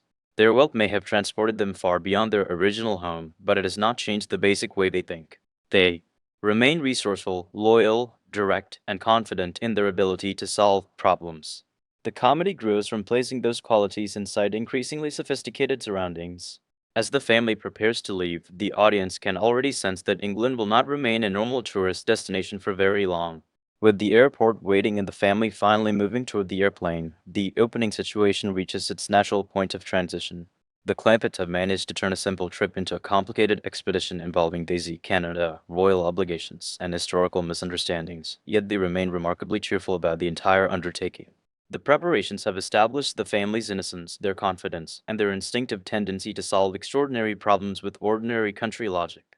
Most importantly, Daisy has been successfully incorporated into the journey, creating the immediate possibility of trouble once the family is confined inside an airplane. The final movement toward departure therefore carries both excitement and comic suspense. The Clampetts believe they are simply beginning an important trip to England, while the audience can already recognize that their unconventional travel arrangements are about to become the source of an entirely new series of complications. Once the airplane is underway, the Clampetts discover that bringing Daisy along has created a problem considerably larger than they anticipated. The bird's presence transforms an ordinary flight into an improvised exercise in concealment, and the family's attempts to keep her quiet become increasingly difficult. Their behavior remains wonderfully sincere. Nobody seems to recognize that hiding a large, conspicuous bird on an airplane is inherently ridiculous. Instead, they concentrate on the practical details of keeping Daisy comfortable and preventing anyone from discovering her. This gives the sequence its characteristic Clampett rhythm in which a completely unreasonable plan is handled with the seriousness normally reserved for an important family responsibility. The comedy emerges from their confidence, their whispered urgency, and the growing possibility that Daisy will reveal everything herself. Jethro's involvement makes the situation even more amusing because his curiosity is rarely restrained by conventional ideas about privacy or airline etiquette. He is fascinated by the unusual circumstances surrounding the concealed bird and approaches the mystery with the same confidence he brings to every unfamiliar situation. The dialogue allows his questions to become comic stepping stones, gradually drawing attention toward Daisy without his realizing that he is making the family's secret more difficult to maintain. His performance depends upon a wonderfully uncomplicated sincerity. He is not attempting to be mischievous or disruptive. He simply wants to understand what is happening. That innocence makes his contribution especially funny because the audience can recognize that every innocent question may bring the entire concealment scheme closer to collapse. The discussion of Daisy's condition also produces the distinctive kind of wordplay that suits the series. Descriptions of the bird's appearance, behavior, and physical characteristics sound increasingly strange when heard without the proper context. The long nose, unusual eyes, scaly legs, and peculiar toes encourage the characters to imagine what sort of creature could possibly be involved. The comic effect comes from the gradual accumulation of details rather than from a single elaborate punchline. Each description adds another layer of uncertainty, while the Clampetts remain convinced that their explanation is perfectly reasonable. This is precisely the sort of verbal construction that allows the series to turn ordinary family conversation into farce. The performers can heighten the effect through pauses, puzzled expressions, sudden glances, and absolute confidence in statements that sound increasingly impossible. The airplane setting is particularly effective because it removes the Clampetts from the physical freedom they normally enjoy at home. In their familiar surroundings, they can move from room to room, open doors, consult one another, and improvise without much consequence. Inside the aircraft, however, every movement is restricted, every sound is noticeable, and every attempt to solve one problem risks attracting attention to another. This confinement naturally intensifies the comedy. The family must communicate discreetly while maintaining the appearance of ordinary passengers, yet their ordinary behavior is already so unconventional that the distinction becomes nearly impossible to preserve. Daisy therefore becomes more than a hidden bird. She becomes the center of a comic pressure cooker in which the family's rural confidence is tested by the unfamiliar rules and limited space of air travel. Jethro's growing concern about the mysterious creature provides an opportunity to examine the character's special brand of comic innocence. He tends to accept whatever information is placed before him while simultaneously drawing his own conclusions from it. When the conversation becomes complicated, he does not retreat into silence. Instead, he asks another question, offers another explanation, or confidently proposes a solution. This creates a chain reaction in which one innocent remark produces another complication. The humor is never dependent on cruelty toward Jethro. On the contrary, the audience is encouraged to enjoy his sincerity and enthusiasm. His willingness to participate in the family schemes makes him an essential part of the Clampett ensemble, and the airplane sequence demonstrates how naturally his personality can generate comedy without requiring him to understand why the situation is funny. Daisy herself contributes to the physical dimension of the sequence because a bird cannot be expected to understand the family's need for secrecy. The Clampetts can whisper, gesture, and invent explanations, but Daisy remains governed by her own instincts. Her presence therefore creates an unpredictable comic element that the family cannot completely control. Every movement or sound threatens to expose the carefully arranged secret. The performers can build this tension through reaction shots, sudden freezes, nervous glances, and hurried attempts to restore normality. The contrast between the family's elaborate concern and Daisy's complete indifference is especially amusing. She does not understand the social consequences of her behavior, while the Clampetts treat every small disturbance as a serious crisis. That mismatch creates a gentle form of physical comedy perfectly suited to the show's affectionate style. The conversation also reinforces the idea that the Clampetts carry their entire domestic world with them wherever they travel. The airplane may represent modern technology, international mobility, and a highly organized form of transportation, but the family's behavior remains rooted in the informal habits of home. They discuss Daisy as naturally as they might discuss a family pet sitting in the living room. Their vocabulary, assumptions, and priorities remain unchanged even though the environment around them has changed dramatically. This contrast is central to the series' fish out of water humor. The Clampetts do not deliberately rebel against modern society, they simply continue behaving according to the values and habits that have always made sense to them. The airplane therefore becomes a stage on which their homespun logic encounters a world that operates according to very different expectations. The comic tension grows whenever the possibility arises that another passenger might discover Daisy. The family must then improvise explanations quickly, and their attempts at ordinary conversation become suspicious precisely because they are trying so hard to appear ordinary. This is a classic situation comedy mechanism, but the Clampetts give it a distinctive emotional quality. Their concern is not primarily about breaking rules or avoiding punishment. They are trying to protect Daisy and complete their journey without causing unnecessary trouble. That motivation keeps the sequence affectionate. Even when their methods become ridiculous, the audience can understand the good intention behind them.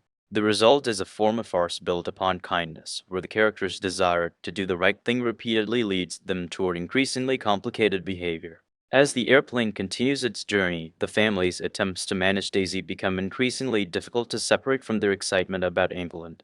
Their attention moves back and forth between the immediate problem of the bird and their anticipation of the unfamiliar country waiting at the end of the flight. This mixture gives the sequence a pleasing emotional rhythm. One moment the family is concerned about concealment, the next they are absorbed in travel, geography, or the significance of their destination. Their minds do not divide the practical and the fantastic in the way a more conventional family might. Everything belongs to the same adventure. That quality makes their behavior feel spontaneous and gives the performers opportunities to shift rapidly between worried reactions, innocent enthusiasm, and completely confident misunderstandings. The airplane sequence reaches its comic turning point as the presence of Daisy becomes impossible to treat as an insignificant detail of the journey. What began as a simple attempt to bring a beloved bird along has developed into a full-scale problem of concealment, with Jethro's curiosity and Daisy's unpredictable behavior continually threatening the family's efforts. Yet the Clampetts remain united in their determination to manage the situation. Their responses reveal the qualities that make them so enduringly appealing: loyalty toward one another, affection for their animals, confidence in their own judgment, and an almost astonishing ability to remain calm inside absurd circumstances. The flight is still continuing, but the family's carefully arranged secrecy has become increasingly fragile, leaving the journey poised for the next complication as they move closer to England. The arrival in England changes the atmosphere immediately, because the Clampetts have finally entered the formal world they have been imagining throughout the journey. Yet their first experience of the country is filtered through the same homespun assumptions that shape their preparations. Instead of quietly observing their surroundings, they approach everything with open curiosity and an almost complete lack of self-consciousness. The English setting, with its grand traditions, official vehicles, historic associations, and unmistakable sense of ceremony, provides an ideal comic contrast to the family's relaxed American manner. The humor comes from watching the Clampetts treat an unfamiliar environment as though it were simply another place where their ordinary rules of conversation and common sense should apply. The appearance of the royal truck adds another layer to the family's confusion because the vehicle carries an authority and symbolism that the Clampetts immediately interpret through their own experience. Rather than understanding every official detail according to British convention, they respond to what they can see and what they believe those appearances must mean. Their reactions are wonderfully earnest, allowing the audience to enjoy the gap between formal English tradition and the family's informal interpretation of it. The comedy does not depend upon making England ridiculous. Instead, it places two perfectly recognizable systems of behavior beside each other. The British surroundings communicate ceremony and historical importance, while the Clampetts respond with practical curiosity, direct questions, and the cheerful confidence that has always characterized their family conversations. The question of Canada remains an important source of comic tension because the Clampetts continue to regard the matter as a genuine responsibility. Their understanding of the transaction has not weakened simply because they have arrived in England. If anything, the unfamiliar surroundings make their conviction more amusing, since they now find themselves surrounded by people and institutions that seem capable of resolving such an extraordinary matter. The family's determination to return what they believe they possess demonstrates an important aspect of their characterization. They may misunderstand the situation completely, but their intention is honorable. They do not want to keep something they believe belongs to the Queen. Their innocence therefore transforms a potentially complicated international matter into an affectionate family obligation. The English environment also allows the script to heighten the difference between the Clampetts' understanding of history and the traditions surrounding them. The War of the Roses becomes especially useful as a comic device because the family hears the expression literally rather than treating it as a distant historical reference. Their reaction is consistent with their established way of thinking. If people are talking about a war involving roses, then there must be some practical explanation for why roses are involved. The humor comes from the absolute confidence with which they approach a subject that has a completely different meaning to those familiar with English history. Their misunderstanding is therefore not random. It grows naturally from their habit of interpreting unfamiliar language according to familiar experience. As the family becomes more involved with the surroundings, the historical atmosphere begins to feel increasingly real to them. The Clampetts are not merely tourists looking at an old country from a distance. They begin to interpret what they encounter as evidence that the stories they have heard may still have practical relevance. This is where the script's fish out of water comedy becomes especially effective. The family does not possess the cultural vocabulary necessary to decode every ceremony, title, or historical reference, so they substitute their own logic. The result is a charming collision between American informality and British tradition. Their responses also reveal how seriously they take their responsibilities. Even when their understanding is mistaken, their emotional commitment to doing what they believe is right remains completely genuine. The War of the Roses misunderstanding becomes particularly funny because the Clampetts approach the subject with the same seriousness they would bring to a disagreement among neighbors. Historical distance disappears in their minds. Instead of seeing the conflict as an event belonging to another age, they begin to perceive it as something that can be discussed in immediate, practical terms. This transformation allows the script to turn history into contemporary sitcom material without requiring the characters to become historians. Their literal interpretation becomes the mechanism through which the past invades the present. The audience can appreciate the absurdity while also recognizing the affectionate logic behind it. The Clampetts are not mocking history deliberately. They simply cannot resist interpreting complicated traditions through the familiar language of everyday life. The contrast between the formal British figures and the Clampetts becomes increasingly important as the family's presence attracts attention. British manners rely heavily on titles, ceremony, restraint, and established social expectations, whereas the Clampetts communicate through directness, familiarity, and immediate emotional reactions. Neither side necessarily intends to be disrespectful, but their methods of communication are so different that even ordinary exchanges acquire comic tension. A simple statement from a British character may sound highly formal, while the Clampetts answer with the homespun observation that completely changes the tone of the conversation. The actors' performances are crucial here. Raised eyebrows, puzzled pauses, polite attempts at explanation, and the Clampetts' sincere expressions can turn a straightforward exchange into a carefully timed comic confrontation. The royal atmosphere surrounding the family's arrival also gives the comedy a visual dimension. Costumes, vehicles, architecture, formal surroundings, and ceremonial behavior establish an image of England that seems almost theatrical from the Clampetts' perspective. Against that background, the family's familiar clothes, gestures, and conversational habits become even more striking. The visual contrast allows the audience to understand the joke before a character says anything. A Clampett standing in an elegant English setting carries the same comic power as a carefully written line because the character appears completely comfortable in a world that should seem foreign. The series repeatedly demonstrates that physical comedy does not require pratfalls. Sometimes the simple contrast between a character and the environment is enough to create an entire comic situation. The family's reactions to the War of the Roses also revealed their remarkable willingness to accept unusual circumstances as part of ordinary life. Rather than retreating when the historical discussion becomes complicated, they continue asking questions and forming conclusions. Their confidence is contagious because each family member reinforces the others instead of immediately challenging the underlying assumption. This creates the distinctive Clampett group dynamic in which an improbable idea can become stronger simply because everyone discusses it sincerely. Jed's comments helps ground the exchange, while Granny and Jethro contribute their own interpretations, producing a layered comic rhythm. The humor therefore comes from the entire family operating as a single unit, each person adding another piece of perfectly sincere reasoning until the situation has moved far beyond anything a conventional visitor to England would imagine. By the close of the arrival sequence, the Clampetts have become fully immersed in an English environment that they understand in their own unmistakable way.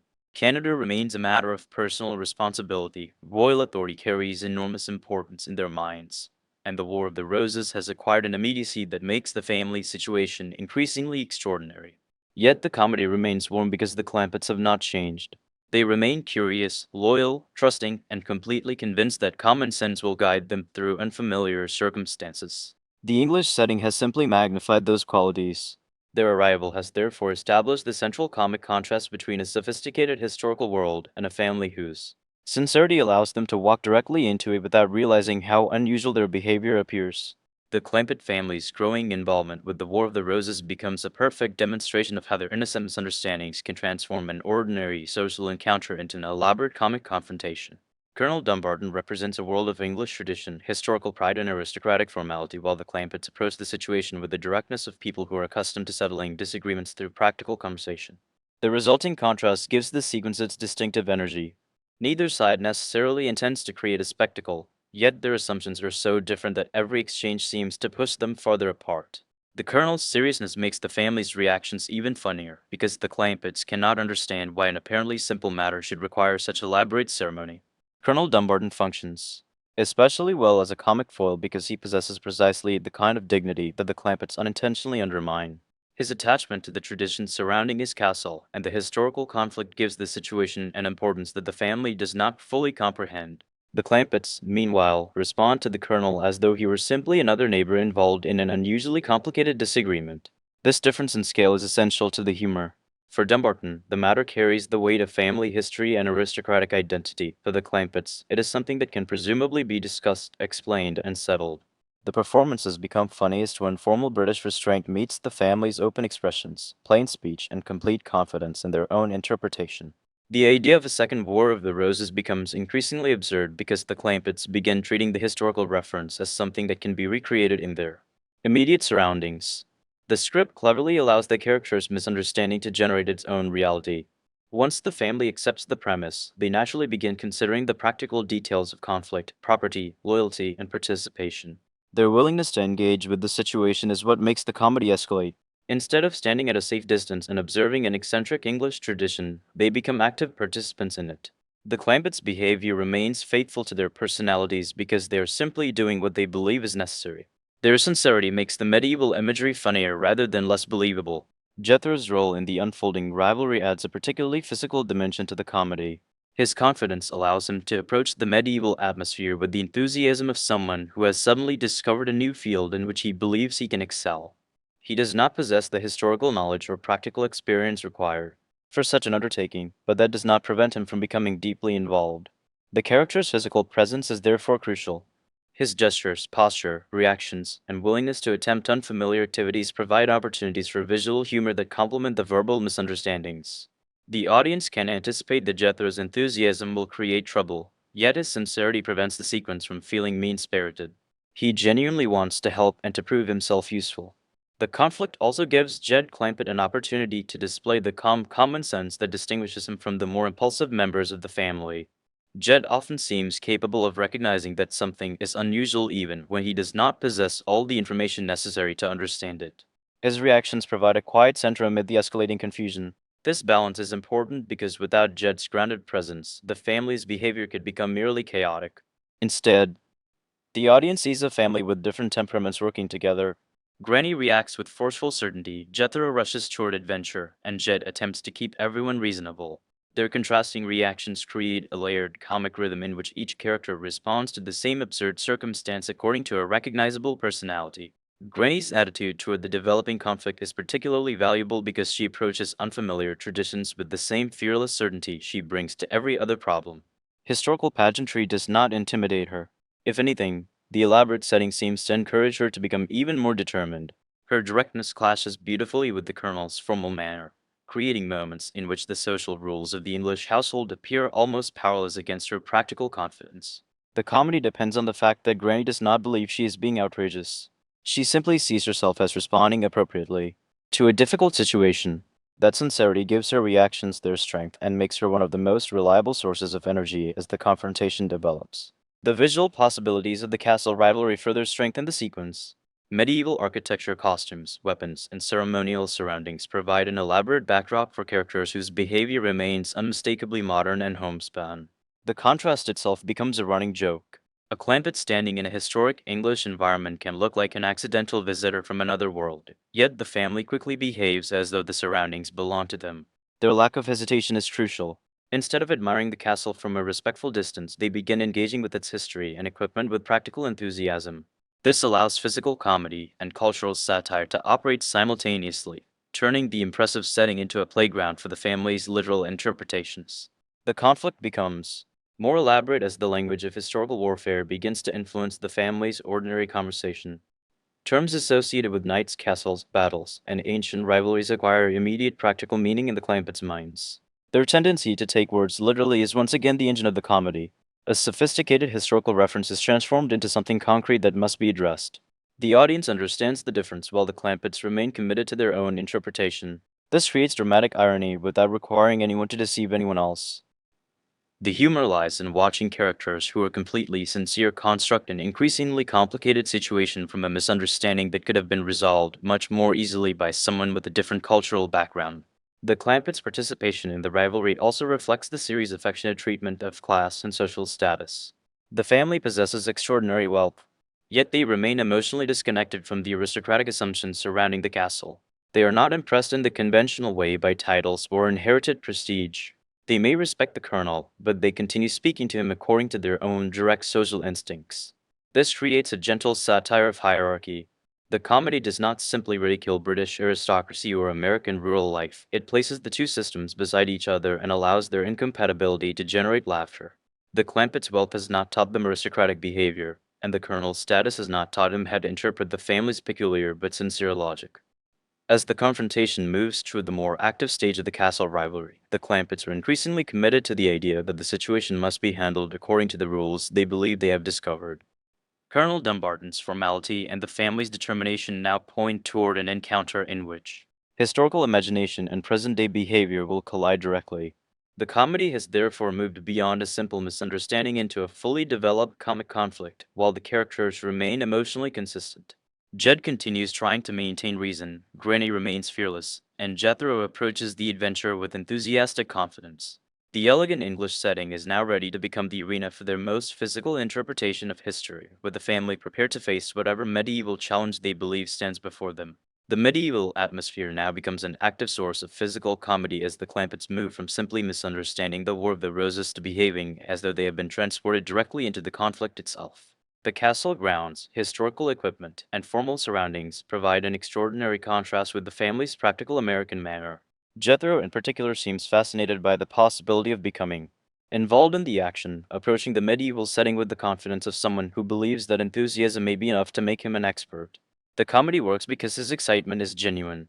He does not recognize the danger or absurdity of the situation in the same way the audience does. His eagerness turns the historical surroundings into an enormous playground, while the other Clampetts respond according to their own mixture of caution, curiosity, and absolute conviction.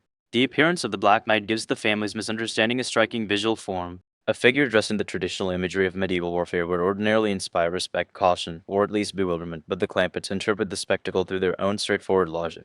The costume itself becomes part of the joke because the audience recognizes the historical symbolism immediately, while the family concentrates on the practical identity of the person inside it.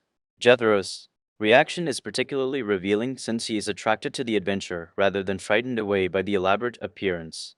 The contrast between his confidence and the imposing figure before him creates a classic visual comedy situation. Every movement, pause, and startled reaction can heighten the difference between what Jethro believes he can handle and what the audience expects to happen. The catapult sequence pushes the physical comedy into deliberately exaggerated territory. A device associated with ancient warfare is treated as though it were an understandable piece of equipment that can be approached through ordinary Clampett reasoning.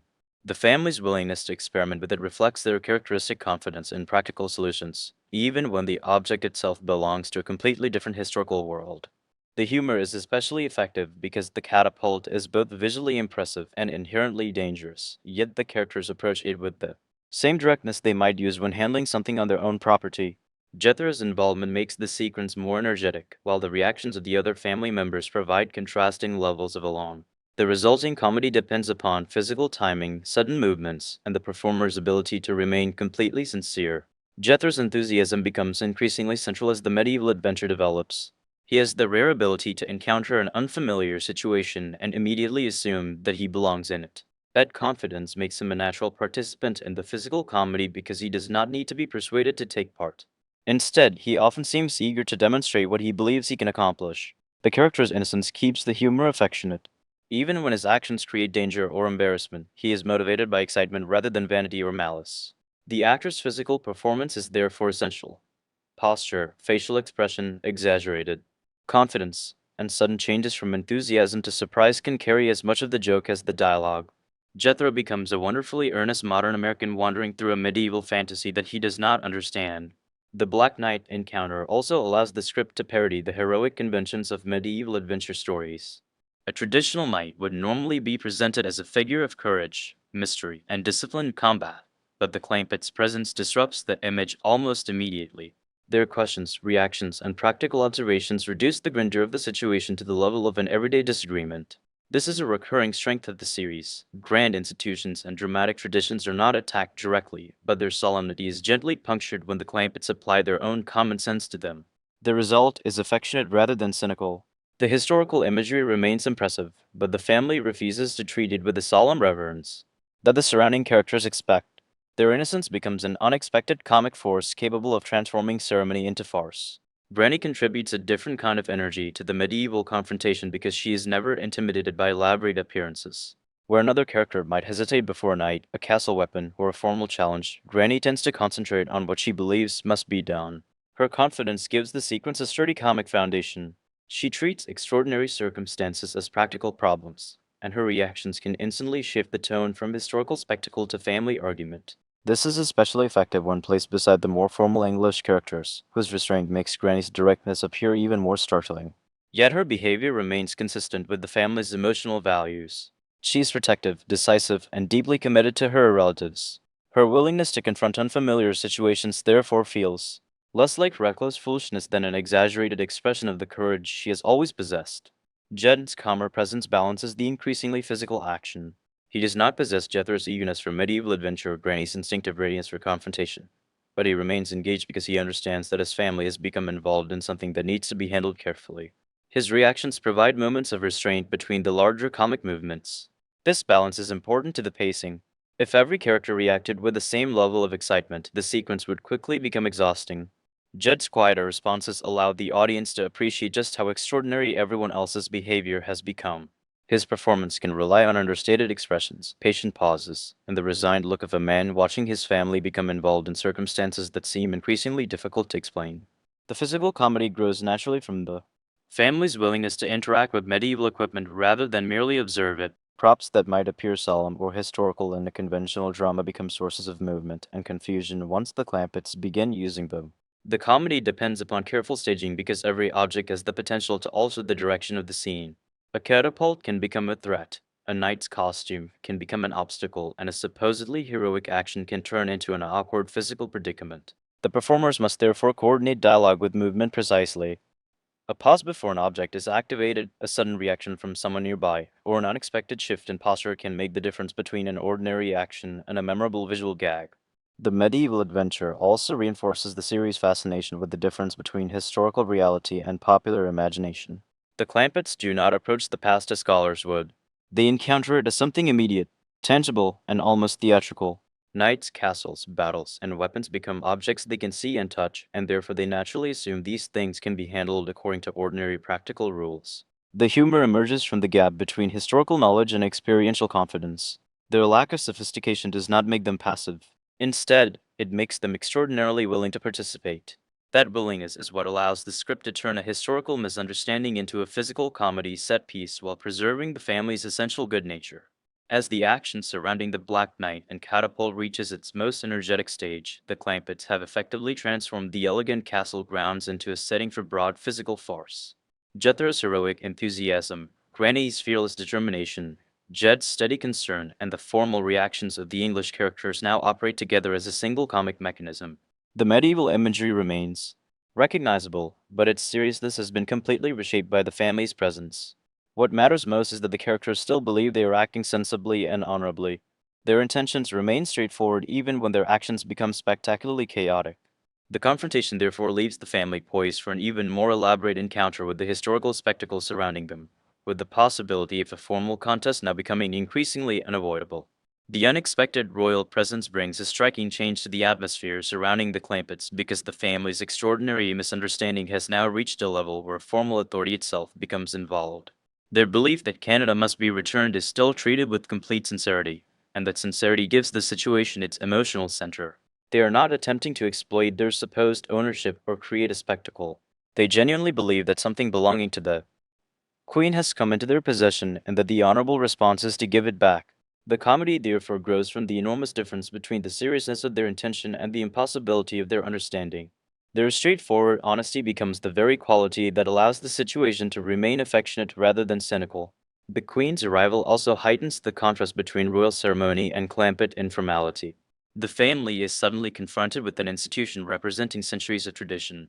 Yet their responses remain rooted in the same homespun habits that have guided them throughout their English adventure. Jed's calm manner provides an especially useful contrast to the grandeur surrounding him. He can recognize the importance of the occasion without becoming overwhelmed by it, while Granny and Jethro continue to interpret events according to their own practical logic. This difference in reaction creates a layered comic rhythm. The royal presence establishes an atmosphere of extraordinary formality, but the Clampetts answer that formality with sincerity, curiosity, and direct conversation, making the encounter feel both grand and wonderfully ordinary at the same time. The family's determination to return Canada reveals one of the most endearing aspects of their characterization. Their wealth has not altered their basic moral instincts. If they believe they have received something that rightfully belongs to another person, they want to return it. The fact that the object of their concern is an entire country makes the situation spectacularly absurd, but their motivation remains simple. This is why the comedy works so well. The Clampetts are not behaving foolishly for the sake of a joke. They are following a moral principle that makes perfect sense within their worldview. The script allows the audience to laugh at the misunderstanding while simultaneously appreciating the generosity and honesty behind it.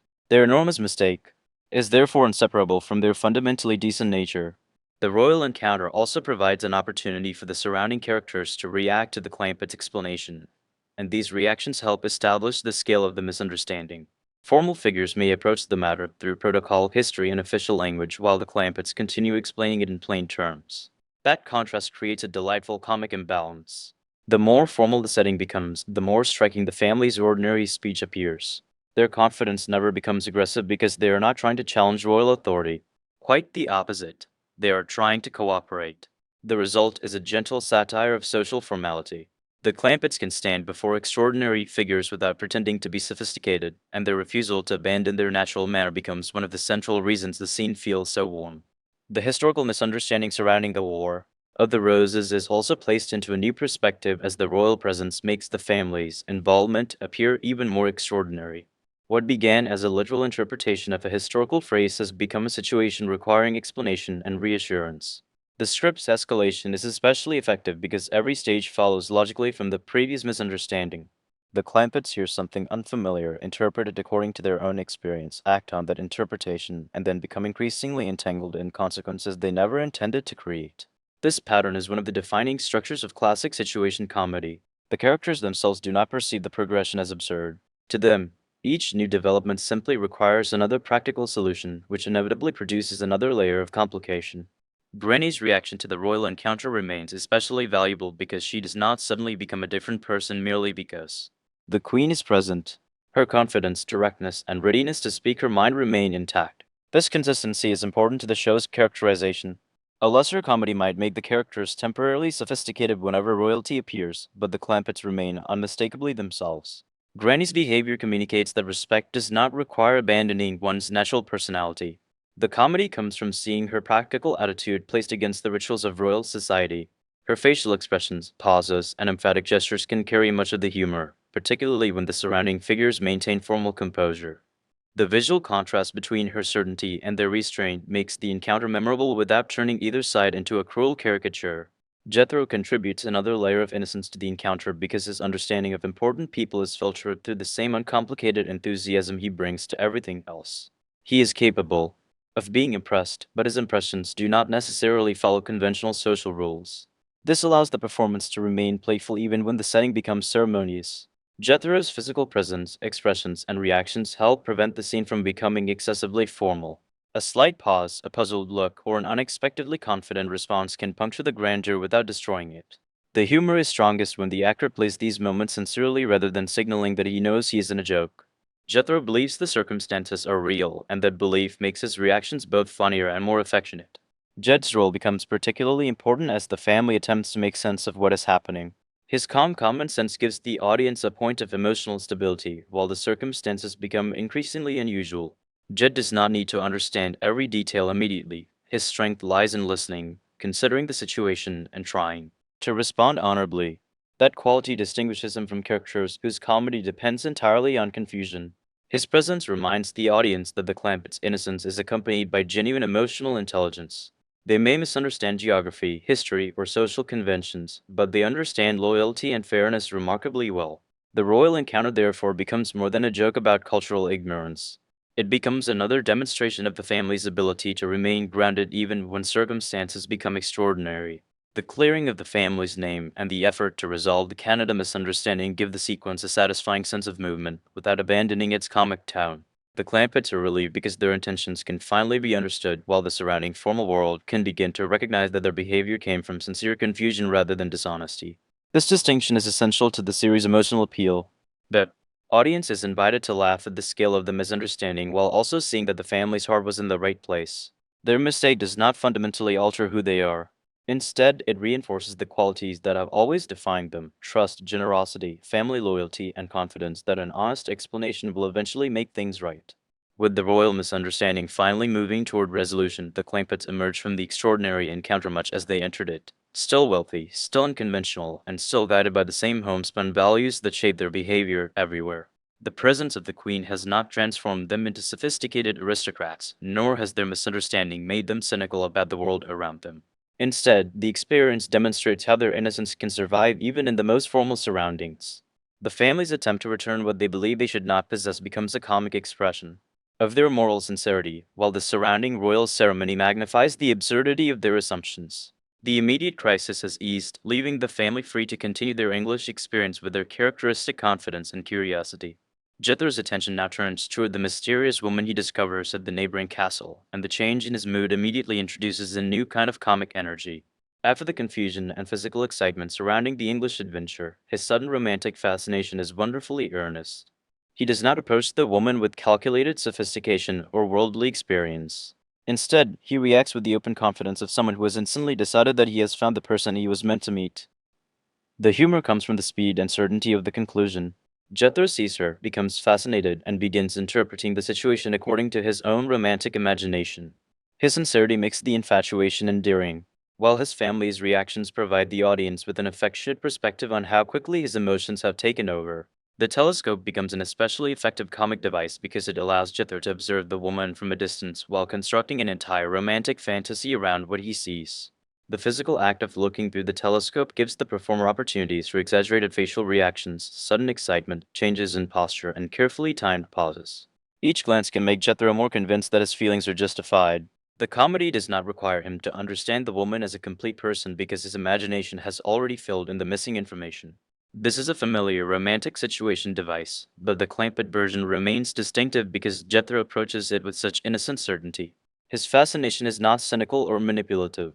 He genuinely believes that the woman he sees is extraordinary, and that belief drives his behavior. Jethro's romantic confidence also creates a revealing contrast with the more practical members of his family. Jed is likely to view the situation with greater caution, while Granny naturally evaluates the circumstances according to her own direct and protective instincts. Their responses help the audience recognize that Jethro has moved beyond ordinary curiosity into genuine infatuation. Yet the family does not simply ridicule him for having romantic feelings. Their reactions remain affectionate because Jethro's sincerity is one of his defining characteristics. He is capable of becoming completely absorbed in an idea once he believes it to be true. The same quality that creates trouble in unfamiliar situations also makes his emotional life wonderfully uncomplicated. His romantic excitement therefore becomes a character-based source of comedy rather than merely a convenient plot device. The neighboring castle provides an ideal setting for Jethro's romantic imagination, because everything around him already resembles the scenery of an old-fashioned love story. Towers, formal architecture, aristocratic surroundings, and the mystery of another household allow him to transform a simple glimpse through a telescope into something grander. The visual environment encourages his fantasy, and the writing wisely lets his confidence grow without requiring a complicated explanation. Jethro does not need a long history with the woman to become emotionally invested. His personality allows a single encounter to feel decisive. The contrast between the elegant surroundings and his homespun understanding of romance creates much of the humor. He approaches aristocratic romance with the same straightforward enthusiasm he brings to every other unfamiliar experience. The family's response to Jethro's fascination also demonstrates the show's skill at creating comedy from different levels of understanding within the same household. Jethro experiences the situation emotionally, while others may recognize that he has formed an elaborate conclusion from very limited evidence. Their reactions can therefore function as gentle commentary without destroying his enthusiasm. A raised eyebrow, a pause before answering, or a practical question can reveal that the family understands more than Jethro does. Yet the Clampetts rarely respond with cold skepticism. Their affection for one another allows even an improbable romantic fantasy to be treated as a family matter. This warmth is essential because it keeps the storyline from becoming cruel. Jethro's feelings may be mistaken, but the emotions themselves are treated as genuine and deserving of sympathy. Jethro's determination to pursue the mysterious woman naturally begins to reshape the family's attention. His confidence turns a private fascination into a shared concern, especially when he starts discussing the possibility that the relationship could become serious. The comic escalation comes from how quickly ordinary observation becomes romantic certainty. What the audience sees as a brief glimpse becomes, in Jethro's mind, evidence of a meaningful connection. His language and physical behavior can communicate this transformation through excited gestures, persistent questions, and an almost dreamy confidence. The actor's timing is especially important here because the humor depends on sincerity. If Jethro appeared knowingly foolish, the scene would lose much of its charm. Instead, he behaves as though his conclusion is perfectly reasonable, allowing the audience to laugh while continuing to root for him. The romantic storyline also expands the series' gentle treatment of innocence. Jethro is not an experienced manipulator trying to impress someone through elaborate tricks. He is simply excited by the possibility of love and eager to believe that the person he has seen might feel the same way. This makes his confidence simultaneously funny and touching. His emotional certainty is far greater than the evidence available to him, but that imbalance is exactly what creates the comic situation. The script uses the difference between what Jethro knows and what he imagines to build anticipation.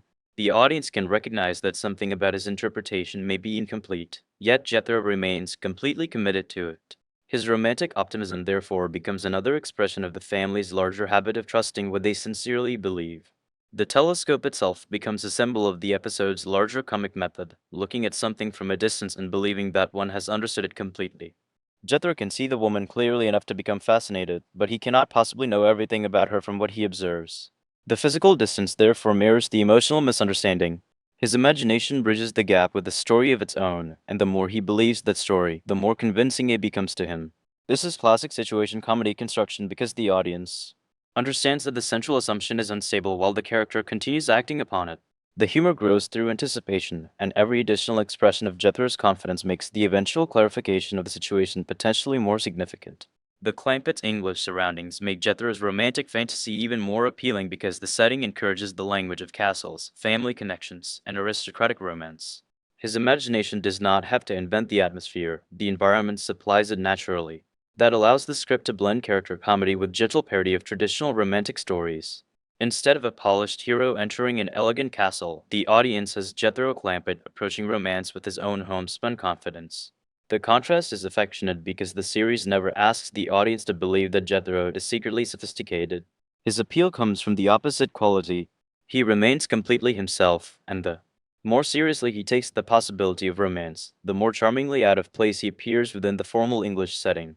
By the end of this developing romantic encounter, Jethro has become firmly convinced that the mysterious woman represents something much more important than a passing curiosity. His feelings have acquired the force of certainty, and that certainty now begins to influence the family's expectations as well. The comedy remains gentle because his intentions are honorable and his enthusiasm is genuine. He is not trying to deceive anyone. He simply believes that what he has seen means exactly what he hopes it means. The telescope, the neighboring castle, and the family's affectionate reactions have combined to create a romantic misunderstanding built entirely from sincere assumptions. Jethro's excitement now provides the emotional momentum for the family's next response to this unexpected development, with his belief in the mystery becoming increasingly difficult to separate from the reality surrounding it. Jethro's romantic certainty now begins to influence the family's behavior in a much more serious way, because what he has imagined as a beautiful courtship starts to look like a possible marriage in his mind. His affection for the mysterious woman has grown so quickly that ordinary conversation about her becomes conversation about a future together. The Clampetts respond according to their own deeply practical understanding of family life. If Jethro is genuinely in love, then the possibility of marriage naturally deserves consideration. The comedy comes from the enormous distance between the simplicity of that conclusion and the complicated circumstances surrounding the woman he has been watching. Jethro remains completely sincere, and his family treats his feelings as something real even while the audience can recognize how unstable his assumptions may be. The Colonel's connection to the mysterious woman becomes increasingly important because Jethro believes that the family relationship surrounding her has already established a legitimate path toward romance. The word niece carries a simple meaning for him, and he accepts it without imagining that there might be some unusual complication hidden behind the description. This literal confidence is central to the comedy. Jethro does not possess enough information to understand the entire situation, but he does not recognize that he is missing anything important. His romantic imagination supplies whatever details are absent. The family consequently begins discussing the relationship with an earnestness that makes the misunderstanding larger. What might have been a passing infatuation is now becoming an emotional commitment built upon a remarkably fragile assumption. The prospect of a wedding allows the Clampetts' homespun approach to romance to come fully into view. They do not treat marriage as an abstract social ceremony requiring sophisticated preparation. Instead, they approach it as a natural extension of affection, family, and personal commitment. Jethro's confidence gives the discussion an almost matter-of-fact quality, even though the circumstances are anything but ordinary. The comedy arises from watching the family move so quickly from a distant glimpse through a telescope to practical thoughts about marriage. Their sincerity prevents the sequence from feeling ridiculous in a cold or dismissive way. They're responding to what they believe is genuine love, and that makes their increasingly elaborate preparations emotionally understandable even when the audience recognizes that the foundation of the plan may be mistaken. Jethro's romantic excitement is especially funny because his confidence seems to grow whenever another family member accepts even the smallest portion of his explanation. He interprets attention as encouragement and possibility as certainty. The character's emotional logic is wonderfully direct. If he loves her, if she belongs to the Colonel's family, and if everyone is discussing the relationship, then a wedding naturally becomes the next reasonable step. This chain of reasoning is completely characteristic of Jethro. His mind moves rapidly from observation to conclusion without pausing for the questions that a more experienced person might ask. The performance can emphasize this through enthusiastic gestures, eager facial expressions, and an increasingly hopeful tone of voice, allowing the audience to see how deeply he has committed himself to the romantic fantasy. The surrounding English setting makes the wedding preparations even more visually amusing because the Clampetts are attempting to interpret aristocratic circumstances through their own family traditions. The castle environment suggests ceremony, lineage, and formal social rules, while the Clampetts bring a much more direct and emotionally open attitude toward the occasion. This collision creates a gentle satire of class and custom. The family may possess enormous wealth, but they do not suddenly acquire the instincts of an aristocratic household. Their concerns remain personal, whether Jethro is happy, whether the woman is suitable for him, and whether the family can support the relationship. The elegant surroundings therefore become a backdrop against which the Clampetts' homespun values appear even more distinctive, making the proposed wedding both grand in appearance and wonderfully unconventional in spirit. The family's preparations also reveal how quickly a misunderstanding can become socially complicated once several people begin acting upon it. Jethro's original observation was private and incomplete, but the moment the family accepts his interpretation, the situation acquires a momentum of its own. Each new conversation reinforces the previous assumption, making it increasingly difficult for anyone to stop and ask whether the original conclusion was correct. This is classic escalating situation comedy, but the Clampett version remains rooted in character. Nobody's deliberately creating a deception. The characters are simply responding honestly to information they believe is accurate. Their sincerity becomes the mechanism of confusion, because every well-intentioned effort to support Jethro's happiness pushes the misunderstanding closer to a spectacular revelation. Jethro's emotional innocence deserves particular attention here because the comedy depends upon the audience understanding that his feelings are genuine. He is not treating marriage as a game or using the supposed relationship to gain status. He believes he has found someone he truly loves, and his excitement reflects the uncomplicated romantic optimism that has always characterized him. This makes his certainty both funny and sympathetic. The audience can see the gap between his expectations and the incomplete information available to him. Yet there is no reason to dislike him for believing in love. His family's willingness to entertain his hopes reinforces the affectionate atmosphere.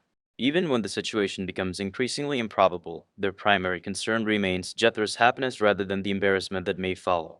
The possibility that the supposed niece may not be exactly what Jethro imagines begins to give the wedding storyline its central comic tension. The title of niece has been accepted too literally, and the family's confidence has grown around that interpretation. What makes the situation effective is the dramatic irony created by the difference between what Jethro believes and what the surrounding circumstances actually suggest. The script does not need to make Jethro intentionally foolish. His misunderstanding is enough. His romantic certainty has simply outrun his knowledge. The performers can heighten the tension through pauses, hesitant reactions, exchanged looks, and moments when another character appears ready to clarify the situation. These reactions allow the audience to anticipate the coming revelation, while Jethro remains happily committed to his understanding.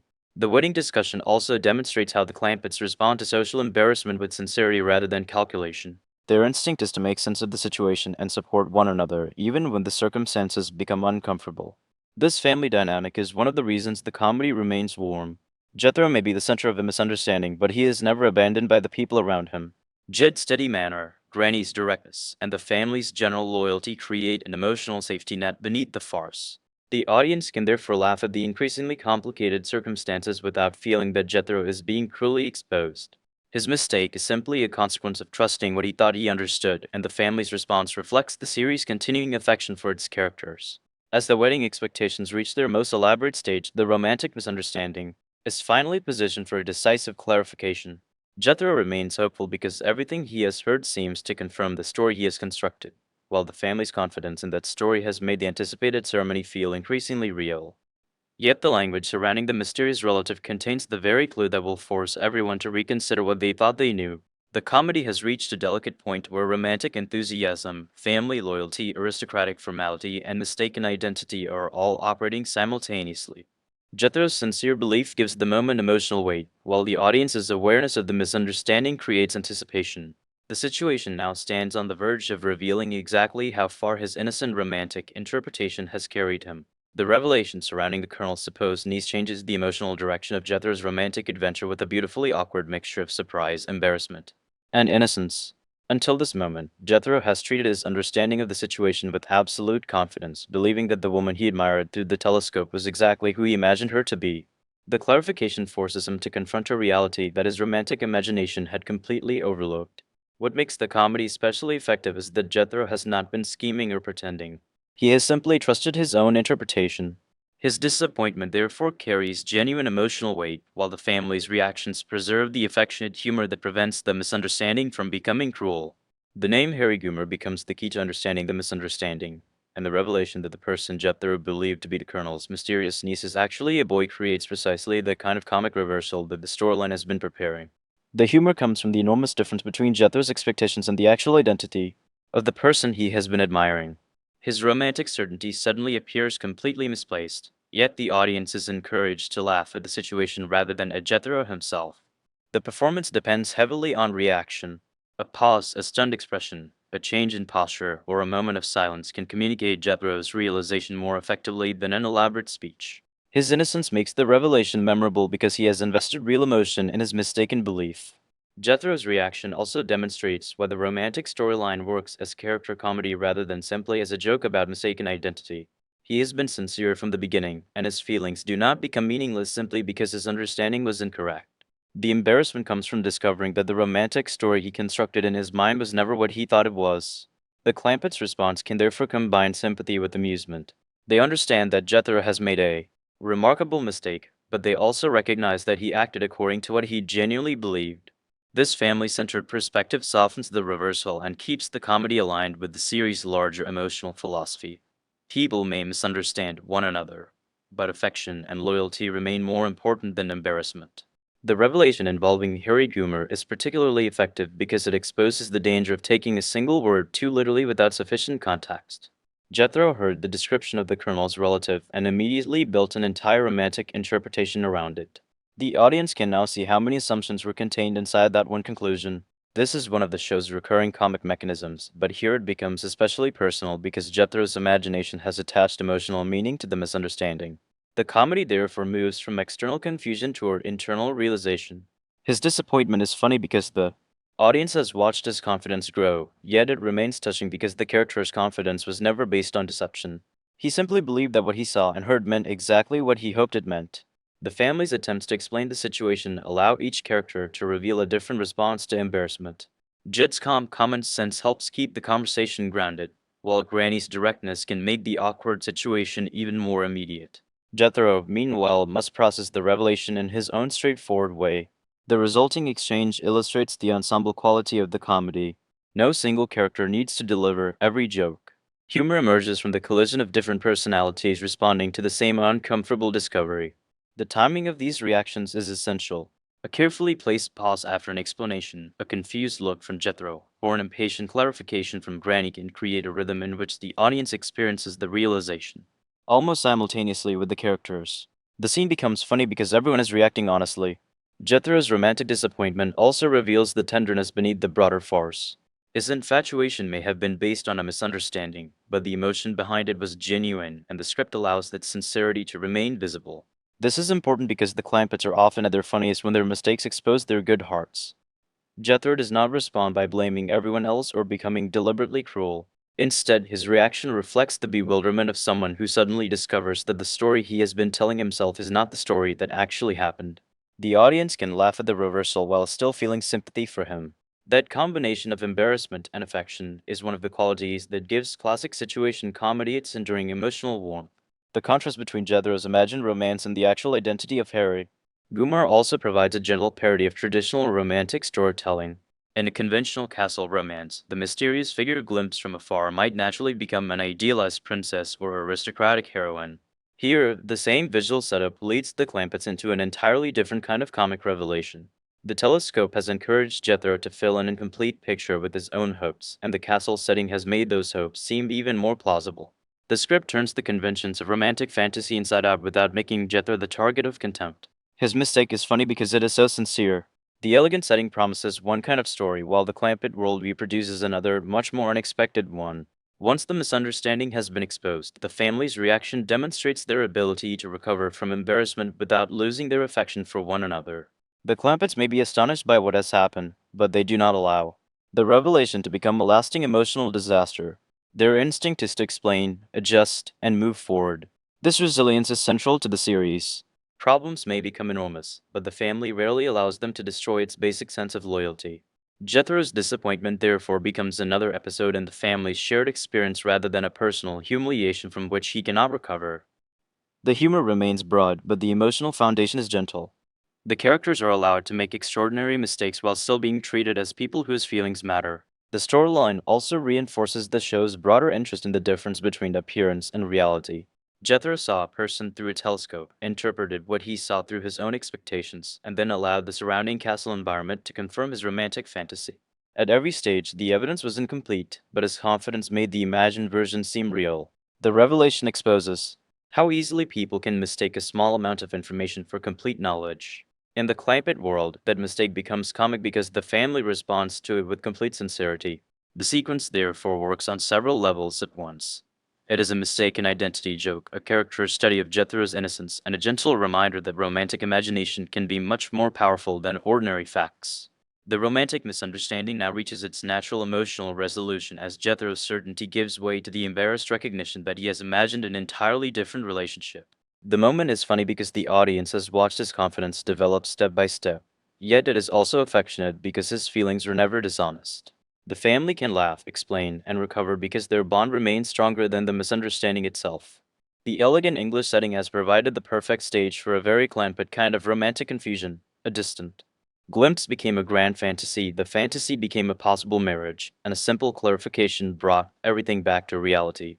With that emotional surprise absorbed into the family's continuing adventure, their surroundings once again become available for another extraordinary story to unfold. The atmosphere changes dramatically as the Clampetts encounter the strange history surrounding the castle and the legend of Lady Clementine. After the romantic confusion has subsided, the setting itself begins to take on a more mysterious personality, and the grandeur of the English estate becomes the perfect backdrop for a comic ghost story. The beauty of the castle and its surroundings contrasts wonderfully with the Clampetts' straightforward American reactions. Rather than treating the old building as an ordinary historical attraction, the family is confronted with stories that suggest something supernatural may still linger within its walls.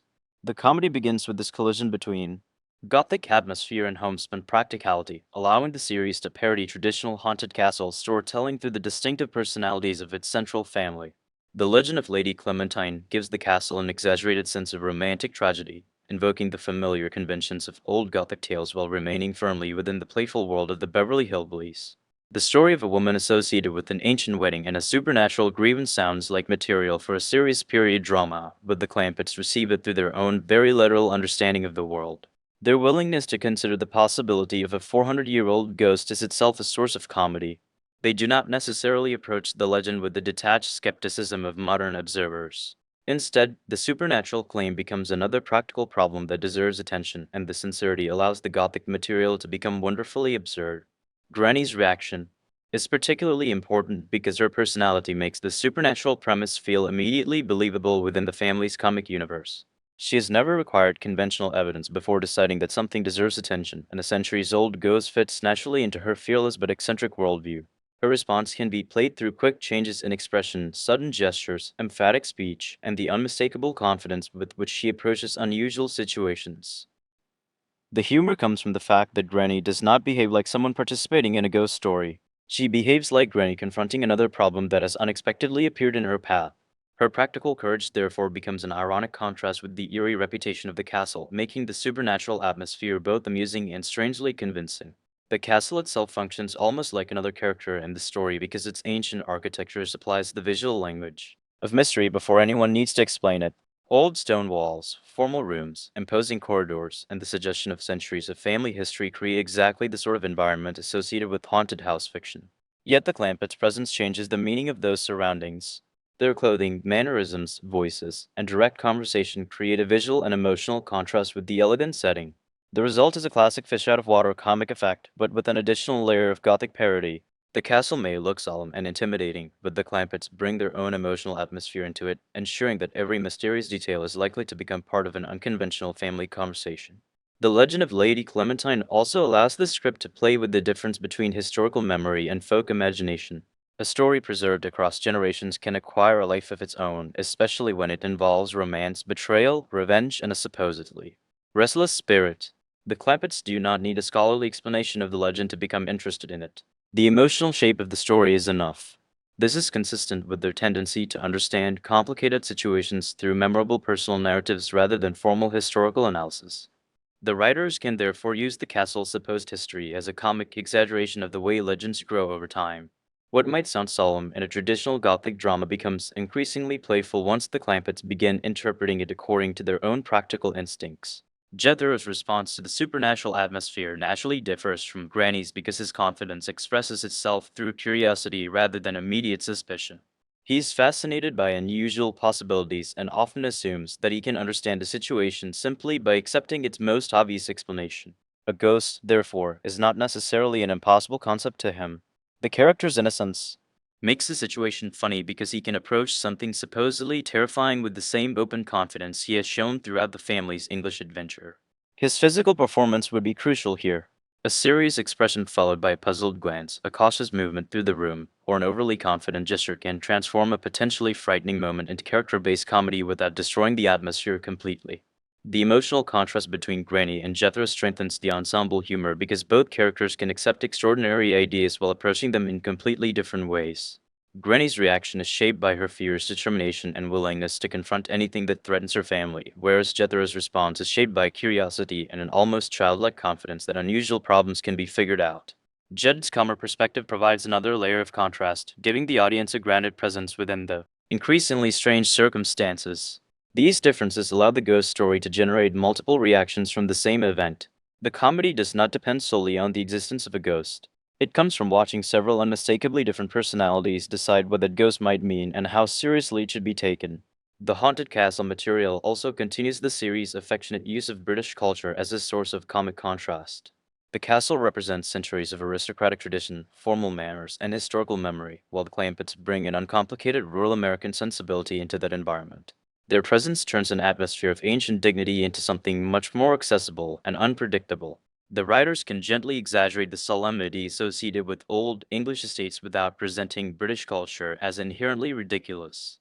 Instead, the humor arises from the mismatch between the setting's formal expectations and the Clampetts' refusal to behave according to those expectations. A supposedly terrifying legend becomes another situation in which family loyalty, curiosity, and homespun reasoning take precedence over social convention. The story of Lady Clementine becomes particularly effective because it combines the familiar ingredients of Gothic fiction with the unmistakable warmth of a family sitcom. There is an ancient castle, a tragic romantic history, a supernatural reputation, and the suggestion that an old grievance may still have consequences. Yet the emotional center remains the Clampetts themselves. Their reactions prevent the story from becoming genuinely dark.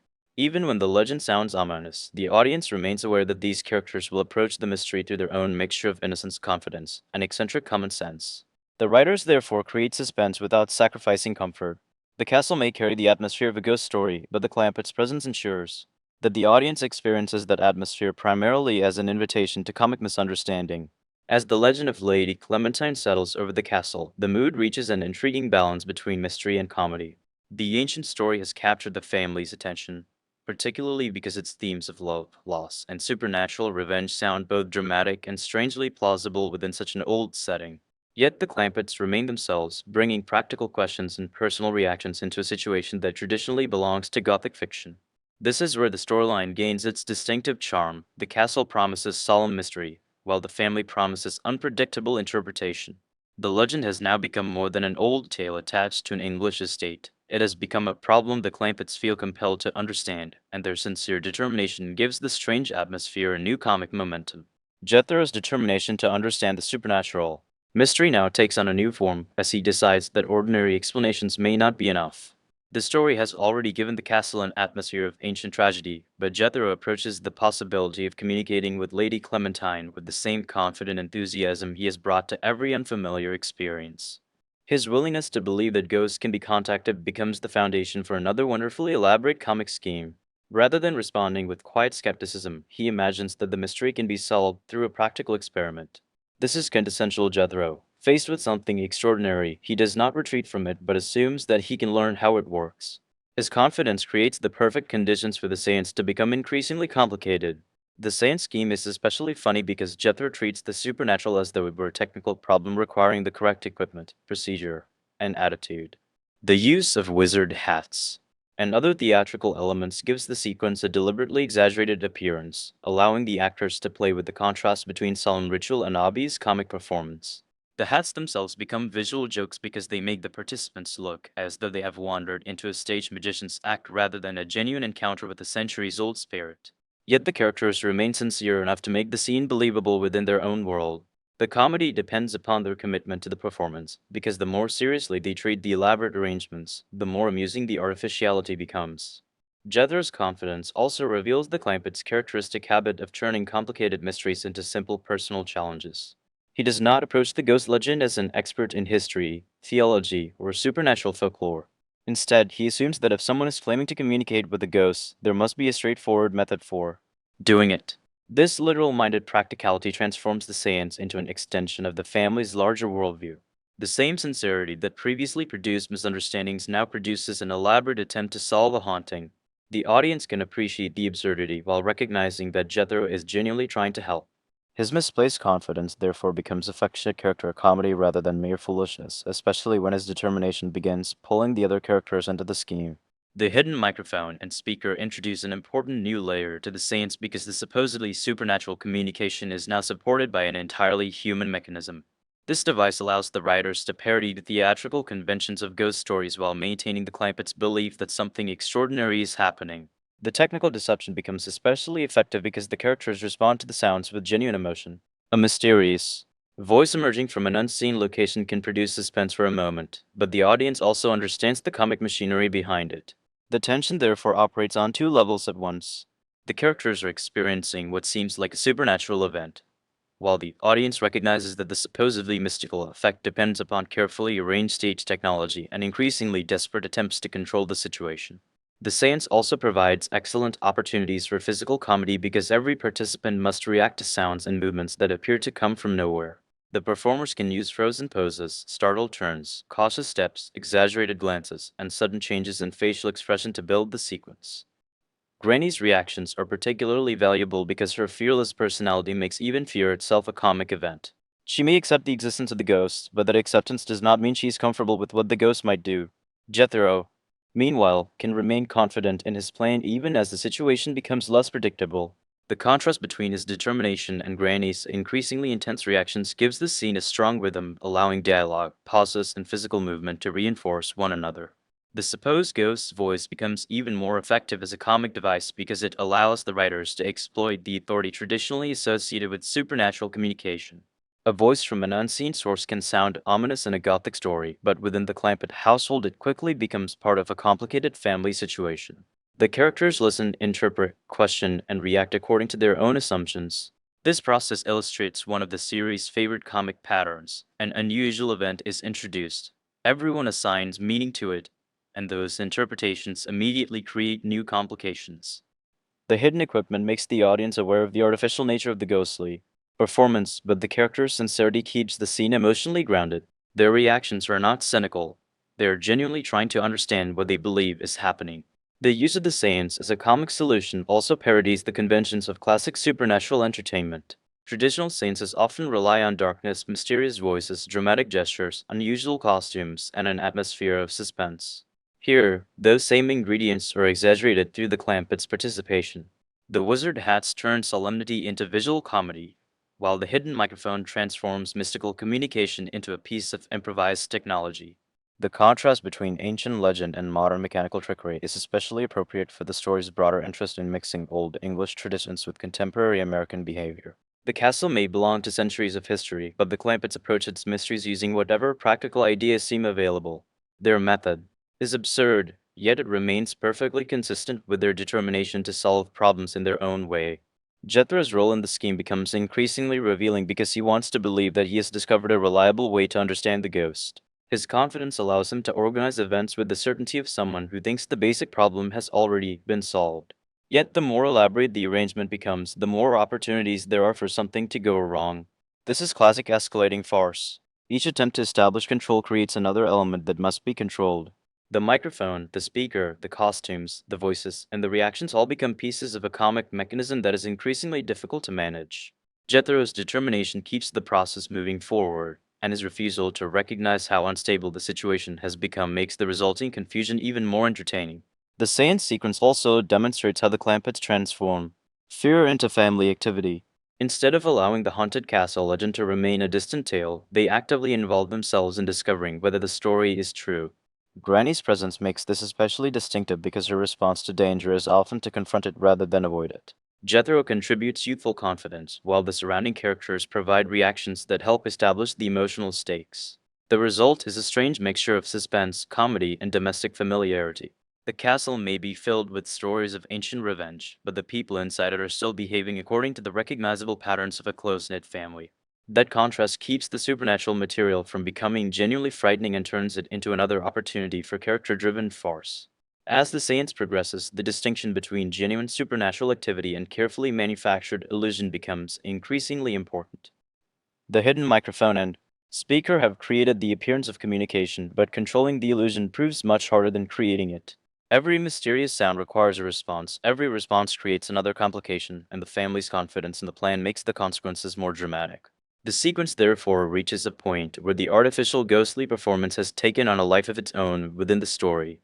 Jethro's determination remains intact, Granny's reactions grow more intense, and the ancient castle continues to provide an appropriately dramatic setting for the confusion.